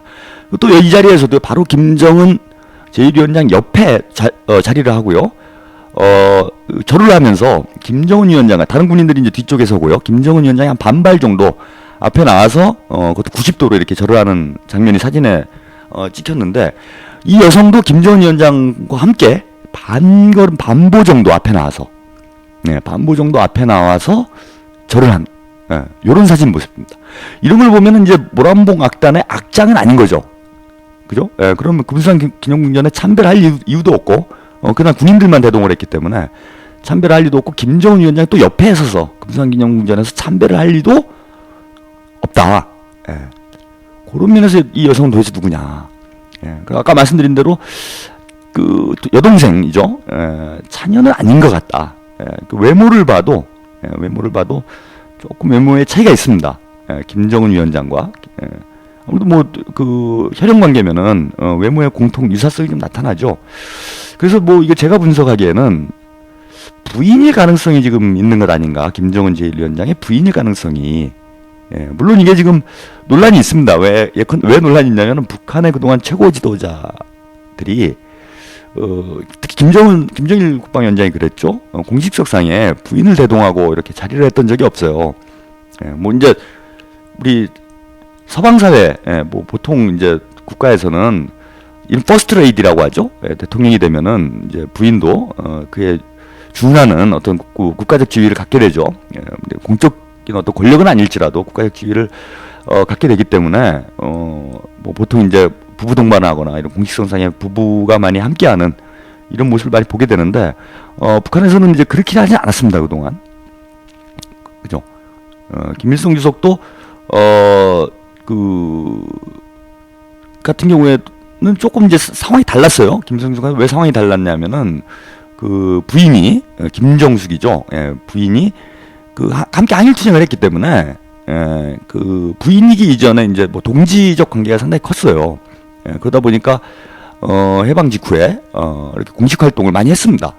많이 한 반면에 김정일 국방위원장의 부인은 지금 사실 뭐 남쪽에서 정확히 뭐 누구인지도 확인이 안 되고 공적 지위가 어떻게 있었는지 지금 확인이 안 됩니다. 그래서 사실 공식 활동이 어느 정도 했는지는 잘 뭐 최근에 좀 뭐 언론에 지금 공개가 되고 뭐 이런 모습들이 좀 있긴 한데 뭐 정확히 지금 확인은 안 되죠. 그래서 공식정상에서 이렇게 볼 수가 없었기 때문에 부인을 공식석상에 대동하는 그런 선례가 48년도에 김일성 주석의 부인 김정숙이 이제 사망을 했기 때문에 뭐 볼 기회가 별로 없었던 거죠. 외부에서는.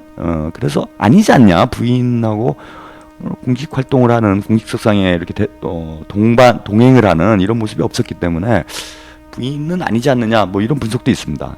근데 제가 보기에는 부인일 가능성 상당히 지금 좀 높은 것 같아요. 오히려. 왜냐하면은 부인이 공적 지위가 있을 가능성도 있고요. 둘째는 그거보다도 김정은 위원장의 지금 정치 어떤 방식 자체가 상당히 다른 모습을 많이 보여주고 있습니다.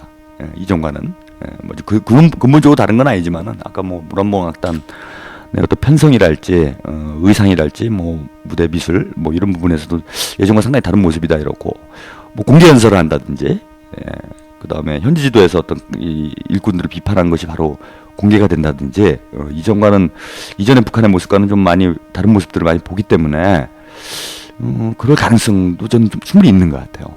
그리고 지금 이 여성의 이게 뭐 사진이 아주 그 선명하거나 얼굴이 클로즈업된 사진들이 아니어가지고 제가 정확히 분석은 할지 모르지만 정확히 뭐 분석은 안 되지만은 나이로 봐도 대략 20대 후반 정도가 아닌가 이렇게 보여요. 어려 보이진 않고 20대 후반. 김정은 위원장이 30살이니까요. 아마 부인이라면은 뭐 우리 어떤 전통관념상 요즘 뭐 그런 전통관념이 많이 깨지긴 하지만은 보통 서너 살 정도의 나이 차이가 나죠. 그럼 27, 8? 20대 한 후반 정도의 여성으로 예상이 되는데 결혼을 만약에 했다라면은 딱 그 정도 또 연배로 보입니다. 이렇게 보면은 그런 걸로 봐서는 지금 김정은 위원장의 부인이 이제 공식 활동을 하기 시작한 것 아닌가. 요것도 지난주에 우리가 상당히 좀 주목해서 볼 만한 이런 북한의 또 변화된 모습. 물론 뭐 이건 제가 뭐 추론이기 때문에 확인도 필요하겠지만은 아마 이게 부인이 맞다면은 이제 앞으로 공식 석상에서 많이 보게 될 가능성이 높을 것 같아요. 네, 그래서 뭐 몇 주 안에 확인이 되지 않겠나? 며칠 몇 주 안에 이 여성이 누구인가? 그리고 만약에 부인이 맞다면 이것도 역시 상당한 파격이고 북한의 어떤 정치, 북한 최고 지도자의 정치 방식에 변화를 또 엿볼 수 있는 이러한 부분이 아닌가 이렇게 봅니다. 오늘 주간 한반도 소식은요 여기까지 전해드리고요. 노래 한 곡 듣고 오늘 한반도 초점 이야기, 주간 한반도 초점 이야기 나눠보도록 하겠습니다. 타로의 썸머데이 보내드리겠습니다.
예, 타로의 썸머타임 보내드렸습니다. 예.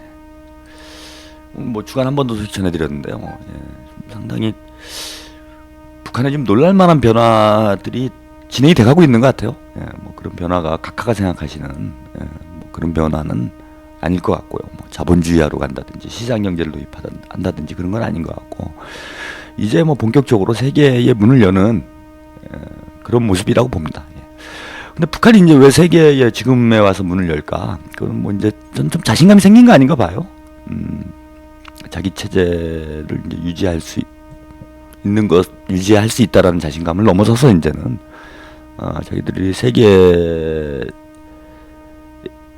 무대에서 이제 본격적으로 한번 경쟁해 볼 수 있다. 뭐 이런 자신감이 이제 묻어나고 있는 것 아닌가. 그래서 아마 저는 이제 올해도 상당히 놀랄만한 일들이 많았어요. 김정은 제1위원장이 최고 지도자로 추대된 이후에 북한에 뭐 이제 한 6개월 좀 넘었군요. 이제 7월 지났으니까요. 6개월 정도 이렇게 김정은 시대 북한을 지켜보면서 6개월 동안 정말로 놀랄만한 변화들이 많이 뭐 이루어지고 있습니다. 이런 걸로 봐서는 앞으로 이제 김정은 시대에 우리가 보게 될 모습들은 상당히 뭐 기대가 되네요. 기대가 되고 북한이 뭐 이런 그렇다고 뭐 김정은 제1위원장이 뭐 김정일 국방위원장이나 김일성 주석의 어떤 정치와 다른 형태의 정치를 추구하고 있다. 뭐 이렇게 볼 수는 없어요. 기본적으로는 뭐 성군 정치, 뭐 강성대국, 뭐 주체 사상 이런 북한을 이끌어가는 어떤 사상, 이념, 정책 뭐 이런 것의 기초가 근본적으로 변동됐다라고 볼 수는 없고 뭐 그 방향으로 지금 현재 뭐 북한을 이끌어 나가고 있다라고 보면 될 텐데, 그럼에도 불구하고 이렇게 외형상 뭔가 다른 모습들이 나타나고 있는 거는 이제는 뭔가 북한이 뭔가 보여줄 때가 됐다라고 이제 판단하고 있는 거 아닌지. 그러면서 이제 아마 세계를 향해서 문을 여는 이전의 모습과 다른 북한의 모습, 북한을 우리가 볼 수 있게 되지 않을까 이렇게 보이고요. 뭐 그렇게 되면은 이제 남북 관계가 남쪽에서 어떤 변화가 좀 생기면은 이제 남북 관계가 아주 급속히 발전할 가능성이 뭐 차기 정권에는 매우 크다라고 봅니다. 그동안 사실 뭐 남북 관계가 어려움을 저는 겪게 되는 이유가 두 가지였다고 보는데요. 하나는 이제 그 좀 이른바 보수 진영이 그 남북 관계의 개선을 그닥 그 바람직하게 생각하고 있지 않고, 혹은 뭐 이제 거부감을 가지고 있는 거죠. 바람직하게 생각하지 않는 정도가 아니라 뭐 그러다 보니까 사실 발목을 많이 잡아왔죠. 뭐 지금 뭐 정권을 잡고 나서는 말할 것도 없고, 김대중 정부 때나 노무현 정부 때나 남북 관계의 진전이 좀 이루어질 만하면은 이제 발목 잡고 시비 걸고 뭐 이러면서 사실은 뭐 제대로 남북 관계를 발전시키기에 상당히 부담이 많았어요, 한국 정부가. 그래 이것이 하나가 요인이 있고, 또 하나 이제 우리 국민들도 이제 북한에 대해서 또 부정적인 인식이고, 통일하는 것이 과연 유익한가, 뭔가 또 불안감을 가지고 있었죠. 불안감 가지고 있었습니다. 특히 뭐 북한 이제 경제난, 북한 경제적으로 되게 상당히 어렵다 이런 인식들이 뭐 지금도 강하잖아요. 맨날 언론에 보면 조중동 읽어보면은 이제 북한 뭐 곧 망할 것 같고, 뭐 거짓 때만 뭐 우글우글 한 것 같고, 뭐 이런 식의 인식을 가지고 있다 보니까 이런 보수 진영의 논리에 국민들도 일정하게 동조하는 이런 뭐 현상들이 나타날 수밖에 없었다라고 봅니다. 근데 이제 북한의 경제적 상황이 많이 호전이 되고 이렇게 북한의 새로운 모습들을 우리 국민들이 좀 접하게 되면은 이제 앞으로는 남북 관계가 급속도로 좀 발전해 나갈 수 있지 않을까. 지금 뭐 북한 경제가 상당히 호전되고 있다라는 게 여러모로 확인이 되고 있기 때문에 다음 정부에서 좀 진보 민주 정부가 수립이 된다라면은 이 정부 하에서는 남북 관계가 좀 근본적인 어떤 전환을 가져올 수 있는 그런 조건이 점점 더 성숙돼가고 있는 것 같습니다. 그런 차원에서 최근 나타나고 있는 북한의 일련의 모습들은 뭐 통일 지향적인 입장에서 보면은, 통일의 관점에서 보면은 좀 상당히 바람직한 변화가 아닌가. 뭔가 우리와 더 호흡을 정서를 맞춰 나갈 수 있는 이러한 어떤 변화의 모습이다라고 보이기 때문에요. 그런 차원에서 보면은 앞으로 뭐 기대가 됩니다. 그러면 무엇보다 남쪽에서 이런 변화에 호흡을 같이 할 수 있는, 보조를 맞출 수 있는 이런 정부가 들어서는 게 강권적이겠죠. 예, 강권적입니다. 북한은 좀 뭔가 좀 미래지향적으로 바뀌어가고 있는 것 같은데 우리는 지금 거꾸로 가잖아요. 네, 거꾸로 가고 있습니다. 지금 거꾸로 가는 게 명백해요. 예. 뭐 박근혜 씨가 대통령이 된다라면 이제 박근혜 씨 주변에 다 유신 세력들, 신군부 세력들이 지금 다 주축을 이루고 있잖아요. 뭐 20년 전, 30년 전으로 이제 돌아가는 거죠. 각각께서 이제 저런 타임머신을 만들었다라면은 이제 타임머신을 타고 과거로 가시는 분은 이제 박근혜 씨가 되지 않겠냐. 그래서 뭐 그렇게 된다면 상당히 어렵겠죠. 어렵겠지만 우리가 이번 대선을 좀 잘 치러내면은 이제 뭐 통일이 가시권에 들어올 수 있는 그런 상황이 오게 될 것이다라고 기대를 해봅니다. 예. 오늘 한번 더 초점, 노수희 의장, 부의장 귀환 이후에 남북관계 다시 격돌로 가는가, 이런 주제를 좀 가지고 얘기를 드려야 될 것 같은데요. 예, 지금 뭐 일단 아까 첫 번째 소식으로 좀 전해드렸는데 뭐 노수희 부의장이 이제 뭐 귀국을 하면 사업 처리를 받게 될 것이다. 뭐 이런 것은 뭐 다 예상이 됐던 부분이고요. 게다가 지금 뭐 남쪽의 진보당 사태 이후에 지금 이게 이념 논쟁으로 변질이 되고 있잖아요. 뭐 처음에는 뭐 부정선거 시비로 시작이 됐는데 지금 뭐 분위기는 진보당과 관련해서 뭐 여러 가지 흑색 선전들이 뭐 보수 언론을 통해 쏟아져 나오고 있는데 지금 논점은 뭐 부정선거는 오히려 뒤로 밀려나고 이념 문제가 됐죠. 종북이냐 아니냐 뭐 이런 논란이 벌어지고 있고 이런 시기에 이런 민감한 시기에 또 이번 주부터 또 통합진보당 그 당직 선거가 좀 진행이 되잖아요. 이런 민감한 시기에 노수희 부의장이 이제 귀환을 하게 되면은 아무래도 더 이념 논란이 이제 격화될 가능성이 높았죠. 높았고 그렇게 되면은 이제 보수 진영이 이거를 또 어떤 빌미로 해가지고 또 진보 진영에 또 이념 공세를 펼쳐 올 것이다. 이거 뭐 충분히 예상되는 상황이었어요. 근데 이런 민감한 시기에 하필 노수희 부의장이 지금 다시 귀환을 한 뭐 100여일 정도 지금 북에 있다가 귀환을 했는데 뭐 좀 더 있어도 되는 문제였잖아요. 체류 기간 조금 더 가져도 뭐 그 북한 내적으로 무슨 어떤 그 피치 못할 사정이 있는지는 모르겠는데 지금 상당히 그 예민한 시기이기 때문에 뭐 이 지금 또 대선을 앞두고 있고요. 대선을 앞두고 있는 시기고 노수희 의장이 귀환을 하게 되면 또 보수 진영의 어떤 공세가 거세질 것이 뻔하고 뭐 아니나 다를까 지금 새누리당에서는 그 노수희 부의장이 그 야권연대 총선 때 야권연대 추진 과정에서 각계 인사들이 이제 뭐 공동 선언을 하고 뭐 이런 게 있어요. 그때 그 노수희 부의장님도 이게 참여를 했어요. 참여를 해가지고 이제 서명을 같이 했는데 이걸 또 지금 시비 걸고 있죠. 그러면서 뭔가 민주당에 문제가 있는 것처럼 이렇게 또 정치 공세를 피고 있는데 뭐 이렇게 되리라는 게 이제 뻔히 예상이 되는 상황이었습니다. 그럼에도 불구하고 이런 예민한 시기에 이게 왜 귀한 시점을 잡았는지 뭐 저는 이게 상당히 좀 주목이 된다라고 보고요. 뭐 한국 정부에서도 뭐는 당연히 뭐 이렇게 예상했던 어떤 행보를 보이고 있는데 지금 보면은 좀 과하죠. 아까 뭐 포승줄을 묶어가지고 수갑을 채우고 포승줄을 묶어가지고 이렇게 그 체포를 해가는 이런 장면들을 그 언론에 내보내고 뭐 이러는 게 상당히 자극을 하는 거죠. 그죠? 뭐 북한이나 진보 지정 쪽은 상당히 자극을 하는 겁니다. 특히 이제 북한을 자극을 하는 행위들을 우리 정부에서 적극적으로 하고 있다라는 거예요. 공안 당국이. 그러니까 이건 의도적으로 더 격화시키고 있는 거죠.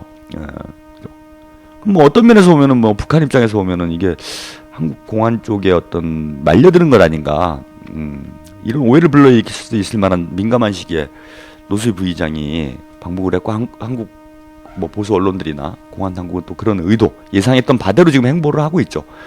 요게 좀 저는 좀 미스테리다라고 봅니다. 그죠? 예컨대 좀 시간이 지나서 뭐 적어도 통합진보당 뭐 단기선거가 좀 끝나고 이런 종북 논란들이 좀 진정되고 뭐 그런 시기를 선택할 수도 있고요. 또 시기적으로 이제 8.15가 곧 얼마 안 남았기 때문에 8.15 행사까지 참여를 하시고 보통은 귀환을 하는 것이 상례인데 그죠? 한상현 목사님도 그렇게 했죠. 8.15까지 이제 행사를 다 마치고 그러고 귀환을 해서 이제 구속 투옥이 됐는데 뭐 중요한 또 남북 공동의 어떤 그 통일 내 분위기를 만들어 나가는 이런 일정을 앞두고 있는 시점에 지금 그죠? 귀환을 한 것 요것도 좀 특이한 점이라고 봅니다. 예. 그리고 뭐 그런 점이고요. 또 하나 이제 좀 주목되는 게 뭐 예상했던 바지만 북한에서 이제 그 아주 강도 높게 지금 비난을 하고 있어요. 예, 먼저 북한의 대남기관이라고 하죠. 조평통, 조국평화통일위원회, 이제 남북관계 관련된 어떤 문제가 생기면은 주로 이쪽을 통해서 북한이 이제 입장을 표명하는 이런 경우들이 많았습니다. 바로 6일날 대변인 담화를 발표를 했어요. 담화를 발표를 해가지고 강도 높게 한국 정부를 비난했습니다. 그래서 이명박 정부는 괴뢰군과 뭐 국군을 얘기하는 거죠. 통일부 정보원에 깡패들을 내모라 노수희 부의장이 판문점 중앙분리선을 넘어서기 바쁘게 야수적으로 달려들어 짐짝처럼 끌고 갔을 뿐만 아니라 그를 경기도 파주경찰서로 연행하여 검찰과 경찰, 정보원으로 구성된 합동조사단의 취조 노름을 벌이고 있다. 뭐 지금 다 원색적이죠, 단어들이. 지금 뭐 남북관계 분위기상 원색적이지 않을 수가 없는데 그런 것이 그대로 반영이 됐습니다. 뿐만 아니라 노수희 부의장의 집과 범민련 남측본부 사무실을 강제 수색하고 사무처장을 긴급 체포하는 파시초적 폭거를 감행했다. 그러면서 민족의 대국상의 조의를 표하기 위해 평양을 방문했던 통일애국 인사의 귀환을 계기로 이명박 역적 패당이 남조선의 통일애국 세력에 대한 대대적인 포각과 동족 대결 선풍을 일으키면서 무엄하게도 우리의 최고 조동까지 모독하는 망동짓을 서슴지 않는 것은 우리에 대한 또 하나의 특대형 도발 행위이고 반인륜적 야만 행위이며 민족의 단합과 통일을 바라는 온결의 지향과 염원에 도전하는 반통일적 대죄악이다. 이렇게 지금 강도 높게 비난했어. 그러면서 반드시 뭐 죄가를 치르게 하겠다. 이렇게 지금 얘기를 하고 있습니다. 북한의 범민전 북측본부도 바로 대면이 담화를 발표했어요. 대변 담화를 발표해서 이명박 정부가 지난 5일 판문점 남측구역에 무장한 한국군 괴뢰군을 대량 투입하여 살벌한 분위기를 조성하고 통일애국 인사를 탄압하는 데 이골이 난 정보원과 통일부의 교역리들 동원해 중앙분리선을 넘어서는 노수희 부의장에게 이리떼처럼 달려들어 그의 목을 조이고 양팔과 지어 두 다리까지 들어 짐승처럼 끌고 가는 치떨리는 야수적 만행은 서슴지 않았다 하면서 이는 우리에 대한 또 하나의 참을 수 없는 엄중한 도발로 민족 화해와 단합을 꾀하고 동족 대결을 고취하는 반민족적이고 반통일적 범죄로 낙인하면서 이를 준열이 단절히 규탄한다 라고 강도 높게 지금 또 비난했어요. 조선중앙통신도 같은 날 논평을 2개를 발표를 했습니다. 뭐 좀 이것도 조금 이례적까지는 아니어도요. 뭐 자주 있는 일은 아니죠. 그래서 반통일 대결 광신자들의 야수적 본성을 드러낸 망동이라는 제목의 논평을 발표해서요. 이명박 정부가 평양을 방문하였던 한상용 목사를 그 1년 동안이나 철창 속에 가둬두고 모진 정치적 박해와 육체적 고통을 가해 끝내 실형을 선고하였으며 범민련 남측본부 명예의장 강인한 목사도 스스로 목숨을 끊지 않으면 안 되게 하였다면서 파쇼의 저주로운 쇠고랑으로 오늘은 노수희 부의장에게 갖은 정신적 박해와 육체적 고통을 거리낌 없이 가하고 있다라고 비난을 했고요. 하늘을 모독한 자 천벌을 면치 못할 것이다 라는 제목의 논평에서 이번 소동의 목적이 노수희 부의장의 그 무슨 불법행위나 법위반 조사에 있는 것이 아님을 여실히 보여주고 있다면서 우리를 겨냥한 의도적인 정치적 도발과 그를 계기로 남조선 전역에 다시금 반공화국 대결 광풍을 일으키려는데 그 목적이 있음을 명백히 실증해주고 있다 이렇게 또 비난했습니다. 지금 보면요, 아까 조평통 대변인 담화를 제가 소개를 시켜드렸는데요. 여기서 주목해봐야 될 표현이 있어요. 뭐냐면은 우리의 최고 조dom까지 모독하는 망동짓을 서슴지 않았다는 것은 또 하나의 특대형 도발 행위다 이렇게 이제 표현이 나오는데 이게 무슨 일이냐면요, 그 노수희 부의장이 귀환을 할 때 그 보수단체들이 모여가지고 뭐 집회를 했다고 제가 아까 뭐 소개 말씀 좀 드렸죠. 근데 그 집회를 하면서 뭐 이 양반들이 그냥 집회를 하면 좋은데 그냥 그렇게 안 끝나잖아요. 화형식을 했습니다. 화형식을. 그래서 그 허수아비에 노수희 부의장과 김종은 제1위원장의 사진을 붙여가지고 그걸 이제 불을 태웠어요. 뭐 나이 드신 분들이 왜 그러는지는 잘 모르겠는데 김종은 제1위원장의 그 사진에 불을 지른 거죠. 화형식을 한 겁니다. 화형식을. 자, 지금 이게 왜 지금 큰 문제냐? 북한이 뭐 특별 행동을 하고 지금 뭐 특별 행동 조치를 취하겠다, 특별 행동 소조를 만들어서 그래서 청와대를 뭐 초토화시키고 방송사와 보수 언론사들을 공격을 하겠다, 이렇게 이제 입장을 밝히고 있고, 이제 뭐 곧 개시한다라는 게 지금 입장 아닙니까? 그리고 한 두세 달 정도 지났어요. 지금 그게 이제 4월달에 입장이 발표가 됐는데 두세 달 지났는데 이제 고시라는 시간작 개념을 뛰어넘는 시기가 다가왔죠.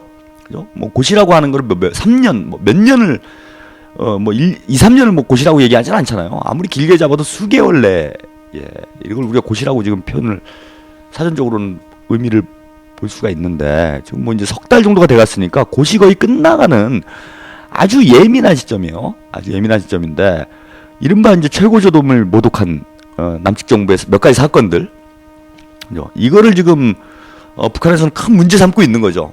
그래서 청와대를 공격하겠다 이렇게 얘기를 하고 있는 시점에 지금 또 그걸 한 거예요. 지금 물론 뭐 정부에서 한 건 아니지만은 뭐 지금 보수단체들 얼마 전에 뭐 한겨레신문 보도도 보니까 보수단체 정부 지원금이 뭐 8배인가가 늘어났다고 그래요.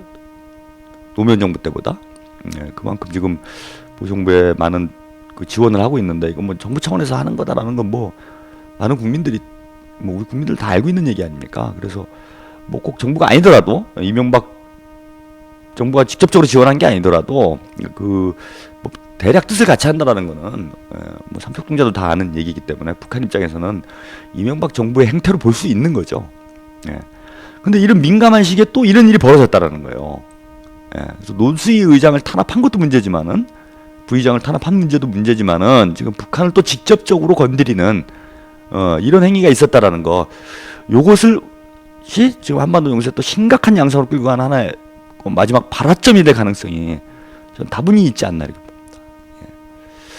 노래 한 곡 듣고요, 이야기 마무리를 좀 하죠. 강어달님의 꼭 안아주세요 보내드리겠습니다.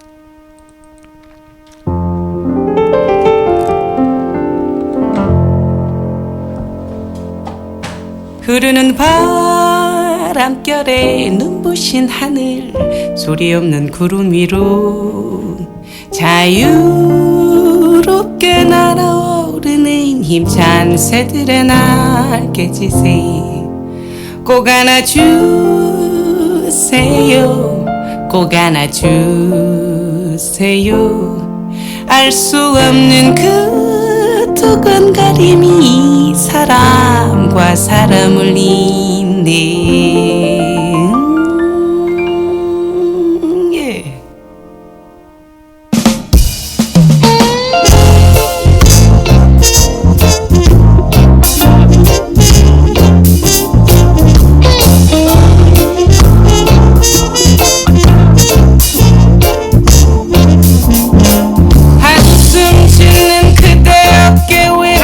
희미하게 비추는 여린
예, 강호달님의 꼭 안아주세요 보내드렸습니다.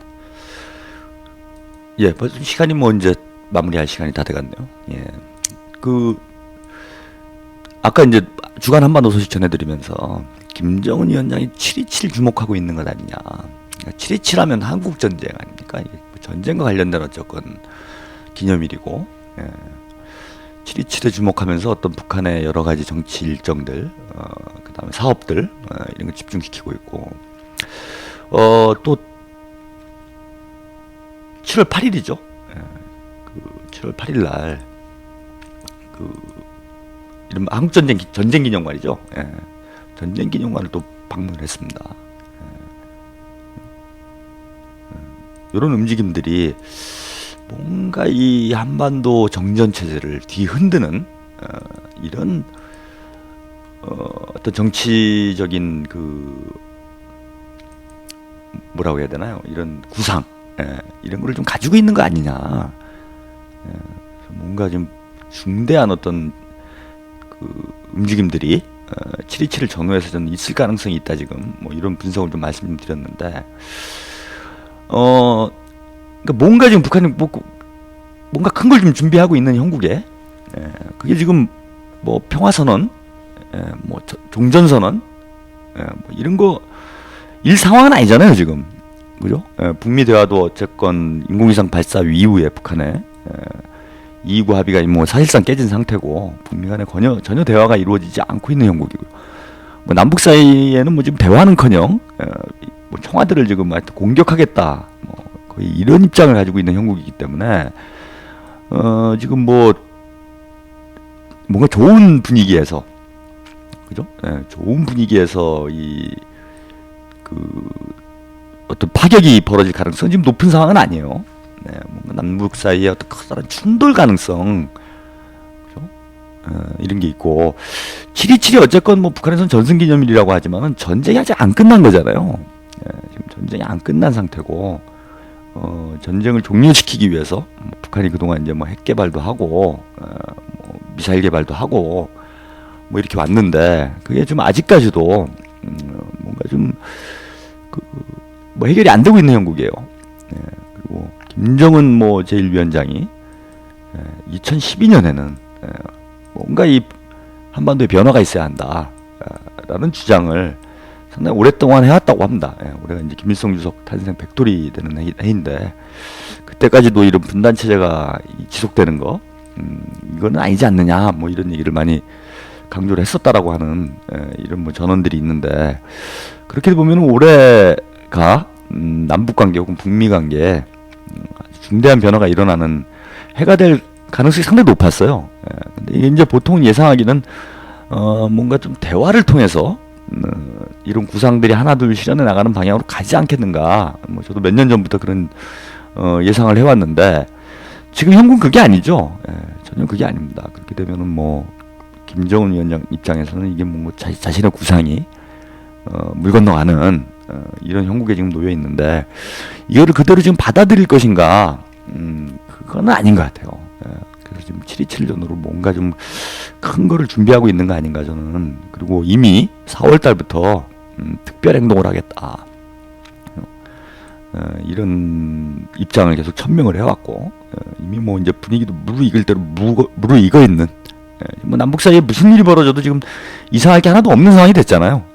뭐 전쟁이 터진다고 해도 이상할 게 하나도 없을 정도로 남북 관계가 지금 극도로 악화되어 있는 이런 형국이기 때문에 지금 뭐 당장 남북 사이에 물리적 충돌이 발생한다고 해서 국민들이 뭐 느닷없이 무슨 일인가 이럴 상황은 아니라는 거예요. 뭐 이미 그래서 분위기도 뭐 무르익을 만큼 무르익어 있는 상태인데 지금 노수희 부의장 귀환하면서 한국 정부가 지금 보인 행태를 보면은 이게 뭐 인권 문제, 통일운동의 탄압 문제 이거를 지금 뛰어넘어서 그죠? 의도적으로 악의적으로 북한을 지금 자극하는 거죠. 아까 뭐 그 포습술까지 막 엮어가지고 뭔가 상황을 연출했다라고 제가 말씀드리지 않았습니까? 뭔가 북한을 계속 자극하는 행위들을 하고 있다라는 거예요. 그리고 지금 노수희 부의장 방북이 단지 통일 행사에 참여하기 위해서나 이런 게 아니잖아요.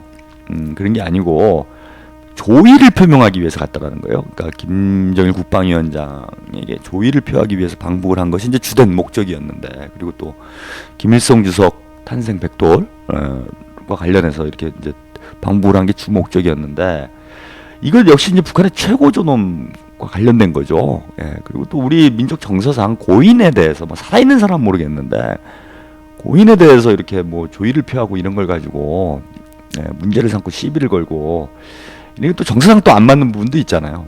근데 여기서 지금 한 발 더 나가서 김정은 제1위원장의 뭐 초상을 걸어놓고 화형식을 하고 이런 일까지 지금 겹쳐져 버린 형국이다. 그래서 안 그래도 지금 뭔가 큰 사단이 날 이런 정세였는데 지금 그 노수희 부의장 귀환 이후에 여기다 완전히 지금 기름을 부어버리는 이런 형국이 됐고요. 그리고 뭐 지난주 방송에도 말씀드렸지만 지금 한일 그죠 군사정보협정 뭐 이거 군사정보협정으로만 끝나는 게 아니잖아요. 군수지원협정 뭐 계속 이렇게 단계별로 한일 그 군사동맹이 형성돼 들어가는 방향으로 지금 이 정부에서 뭔가 구상을 가지고 있는 것 같은 뭐 그래서 지금 남쪽에서 논란이 많은데 이런 걸 추진하는 배경이 북한 때문이다라는 거는 뭐 우리 정부에서도 공식적으로 인정한 바 아닙니까? 그리고 지금 이명박 정부 임기 중에 뭐 지난달에 지금 군사훈련도 많았고 지금 F-35랄지 이런 최첨단 무기들을 구매하는 이런 사업들이 임기 내에 끝내겠다 이렇게 되면서 지금 적극적으로 추진이 되고 있는 상황이고 뭐 무기 F-35 사는 이유가 뭐 중국을 우리가 침공하려고 뭐 아니면 중국 때문에 사는 게 아니잖아요. 다 북한 때문에 구매를 한다라는 거는 뭐 다 아는 얘기인데 북한 입장에서 보면 뭔가 위협감을 느끼게 되는 지금 형국이라는 거죠. 이런 뭐 뭡니까 정치적인 어떤 그 상호간의 어떤 불신, 대립 이 차원의 지금 문제가 아니라 군사적으로도 북한 입장에서 상당히 위협감을 느낄 수밖에 없는 이런 행위들이 일련의 행위들이 지금 벌어지고 있고 여기에 이제 일본까지 개입이 되면서 우리 국민들 정서도 상당히 예민해져 있는 이런 상황이 돼가고 있다.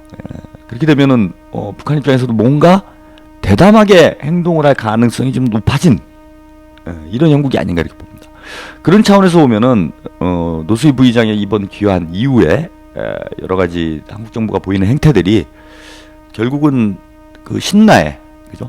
지금 방 안에 기름통이 엎어져 가지고 신라가 한가득 지금 바닥에 흩뿌려져 있는데 이 방 안에서 지금 라이터를 켜는 이런 행태를 하고 있는 거죠 지금. 아직 라이터가 뭐 딱 좋은 라이터 쓰면 이제 바로 불이 붙겠지만은 뭐 일회용 라이터 쓰면 이렇게 여러 차례 당기다가 불이 붙잖아요. 라이터에 불이 들어오는 순간 이제 한반도에 심각한 지금 국면이 올 수 있다. 그래서 북한에서 지금 예고했던 이른바 특별 행동이 지금 임박한 상황으로 봐야 되지 않겠는가 이렇게 보입니다. 그리고 뭐 아까 누누이 강조해 드린 것처럼 7.27을 전후로 뭔가 김정은 제1위원장은 뭔가의 구상을 가지고 있다. 지금 7.27을 전후로 7.27을 상당히 중요시 여기고 있다. 무슨 구상이 뭔지는 모르겠고요.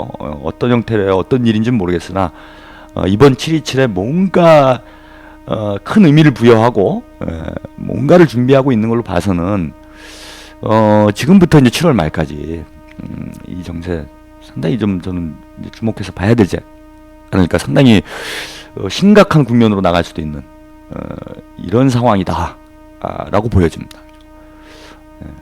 그래서 지금이라도 사실은 한국 정부가 좀 진지하게 생각해봐야 돼요. 뭐 물론 지금 뭐 저는 대북 정책 변화 가능성 거의 희박하다고 보지만은 지금 북한의 여러 가지 행보를 놓고 보면은 그동안 예고해왔던 특별 행동 혹은 뭐 여러 가지 물리적 조치들이 지금 임박해 있는 형국으로 볼 수밖에 없을 것 같고요. 그나마 그동안 안전판 역할을 해왔던 북미 관계도 지금 사실 뭐 가닥을 못 잡고 있는 악화되고 있는 한국 지금 남북 관계가 거의 같이 맞물려 가지고 같은 궤도를 달리고 있는 이런 지금 상황이기 때문에 이게 지금 마치 브레이크 없는 그죠? 폭주기관차 두 대가 지금 서로 마주 보고 충돌 국면을 향해서 거침없이 내달리고 있는 뭐 이런 정세로 지금 봐야 되지 않나. 상당히 우려가 됩니다. 그죠? 우려가 됩니다. 이번 7월이 또 다른 충돌의 7월이 되지 않도록 우리 국민들이 좀 더 신경을 쓰고 관심을 가지고 한반도의 평화를 지키기 위해서 적극적으로 노력을 해야 될 것 같아요. 좀 그러려면 방법이 지금 하나밖에 없습니다. 이명박 정부가 대북 정책을 근본적으로 지금 그죠? 전환하는 것. 적어도 한일 협정 같이, 군사 협정 같이 뭔가 북한을 자극할 만한 이런 행위들을 하지 않는 것. 보수 단체들이 지금 뭐 종북 마녀 사냥하면서 날이 갈수록 지금 뭐 더 양상은 심각해지고 있는데 이런 좀 보수 단체들, 보수 인사들이 현 정세를 전혀 뭐 지금 이해하지 못하고 지금 철없이 좀 날뛰고 있는데 이런 행위들이 조금이라도 억제될 수 있도록 노력해 나가는 것. 이것이 우리 민족이 살고 한반도의 평화를 지키는 그런 길이 아닌가 이렇게 봅니다. 오늘 한반도 통신은 여기까지고요. 마지막 곡으로 핑클의 당신은 모르실 거야 보내드리면서 오늘 한반도 통신은 닫겠습니다. 2시간 동안 애청해주신 애청자 여러분께 감사드립니다. 다음 주에 또 뵙겠습니다.